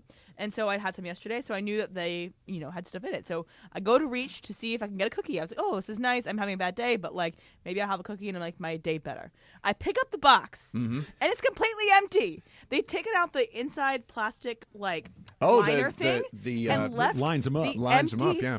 cardboard box sitting right here as a trap for me to be annoyed. You're right. I think it was a trap directed exclusively So at it was- UM. it was- It was conceived weeks. It was a long play. was a long con. They let you have some of the Samoas yesterday, and they set you up for today with the empty box. Exactly. So I want an apology, and I want to know who did it. Yeah, I was going to say, do we know who? Well, we were going to ask you guys because No, I wasn't During here. your show, was okay. anything going on? Or no, it was a combo play yesterday. Okay, They were just out. based on who works here. Morales. That's what I was going to say. Yeah, I Morales. think that's the most likely suspect. He would throw the box away, though, wouldn't he? I don't know. Remember how much junk we had laying around here for Well, a while? Chris got till they mad came when in? Al said that it was all this his is- junk. How long has this been? Yeah, I it's mean, bottle of Tito's there. That's a prop. Yeah. It's for Cappy Hour. It's for But Cappy Hour, I yeah. asked Brian. He said no. And I asked Greg. Wasn't and me. I'm assuming it said no. So Yep. it's and I'm assuming, John, it wasn't you. Otherwise, you would fess up. So No. Sedano and Cap, you're on my list. I think it was Colonel Mustard in the drawing room with the box of cookies. with the candlestick. Yeah, Yeah, exactly. with the box of cookies. Yeah.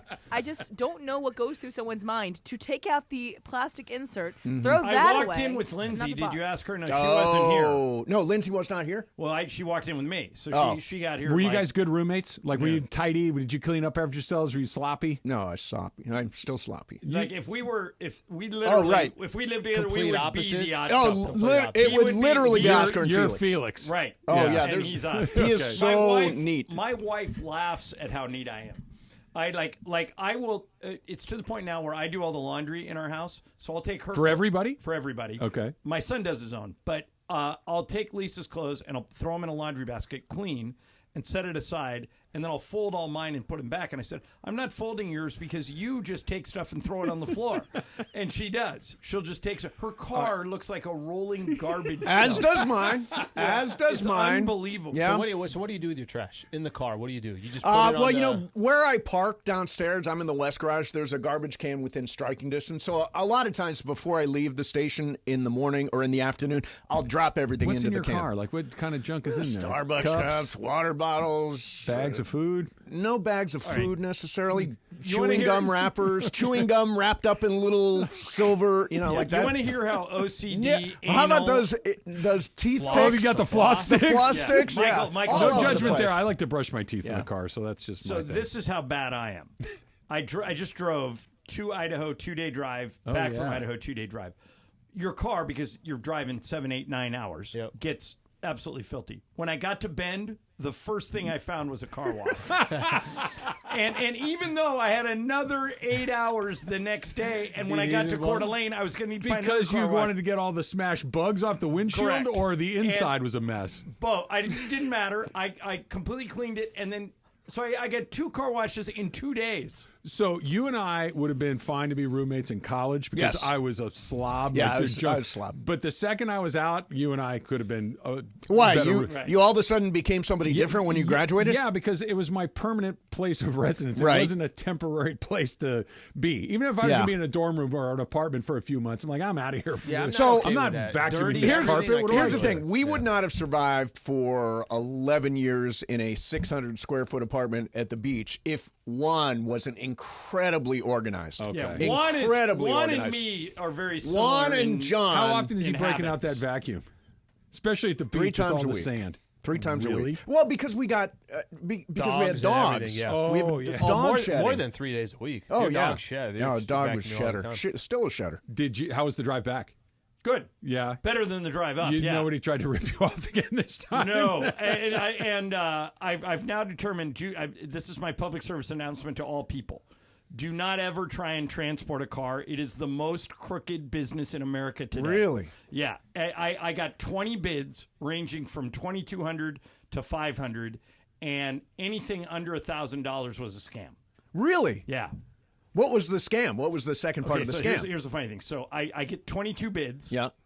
And I decide to go with one that's towards the less expensive end, but it was $800. Okay. And I'm texting with the guy. He goes, here's a contract. He sends me the contract. I fill it out. He goes, we'll be there on Tuesday between 10 and 2. I go, okay, great. So my car became available before then. So I texted him on Sunday. I go, hey, I don't know if this helps you, but you can take my car today or tomorrow if you want. If you want to come Tuesday, that's fine too. Text me right back away. He goes, Tuesday's the day. We ought to get the route worked out. Good. So these guys are sharks. Like, everybody's calling me and texting me because they somehow know my car hasn't moved yet. I think they figured it out. They're all brokers, so they're all trying to get your car on one of their trucks.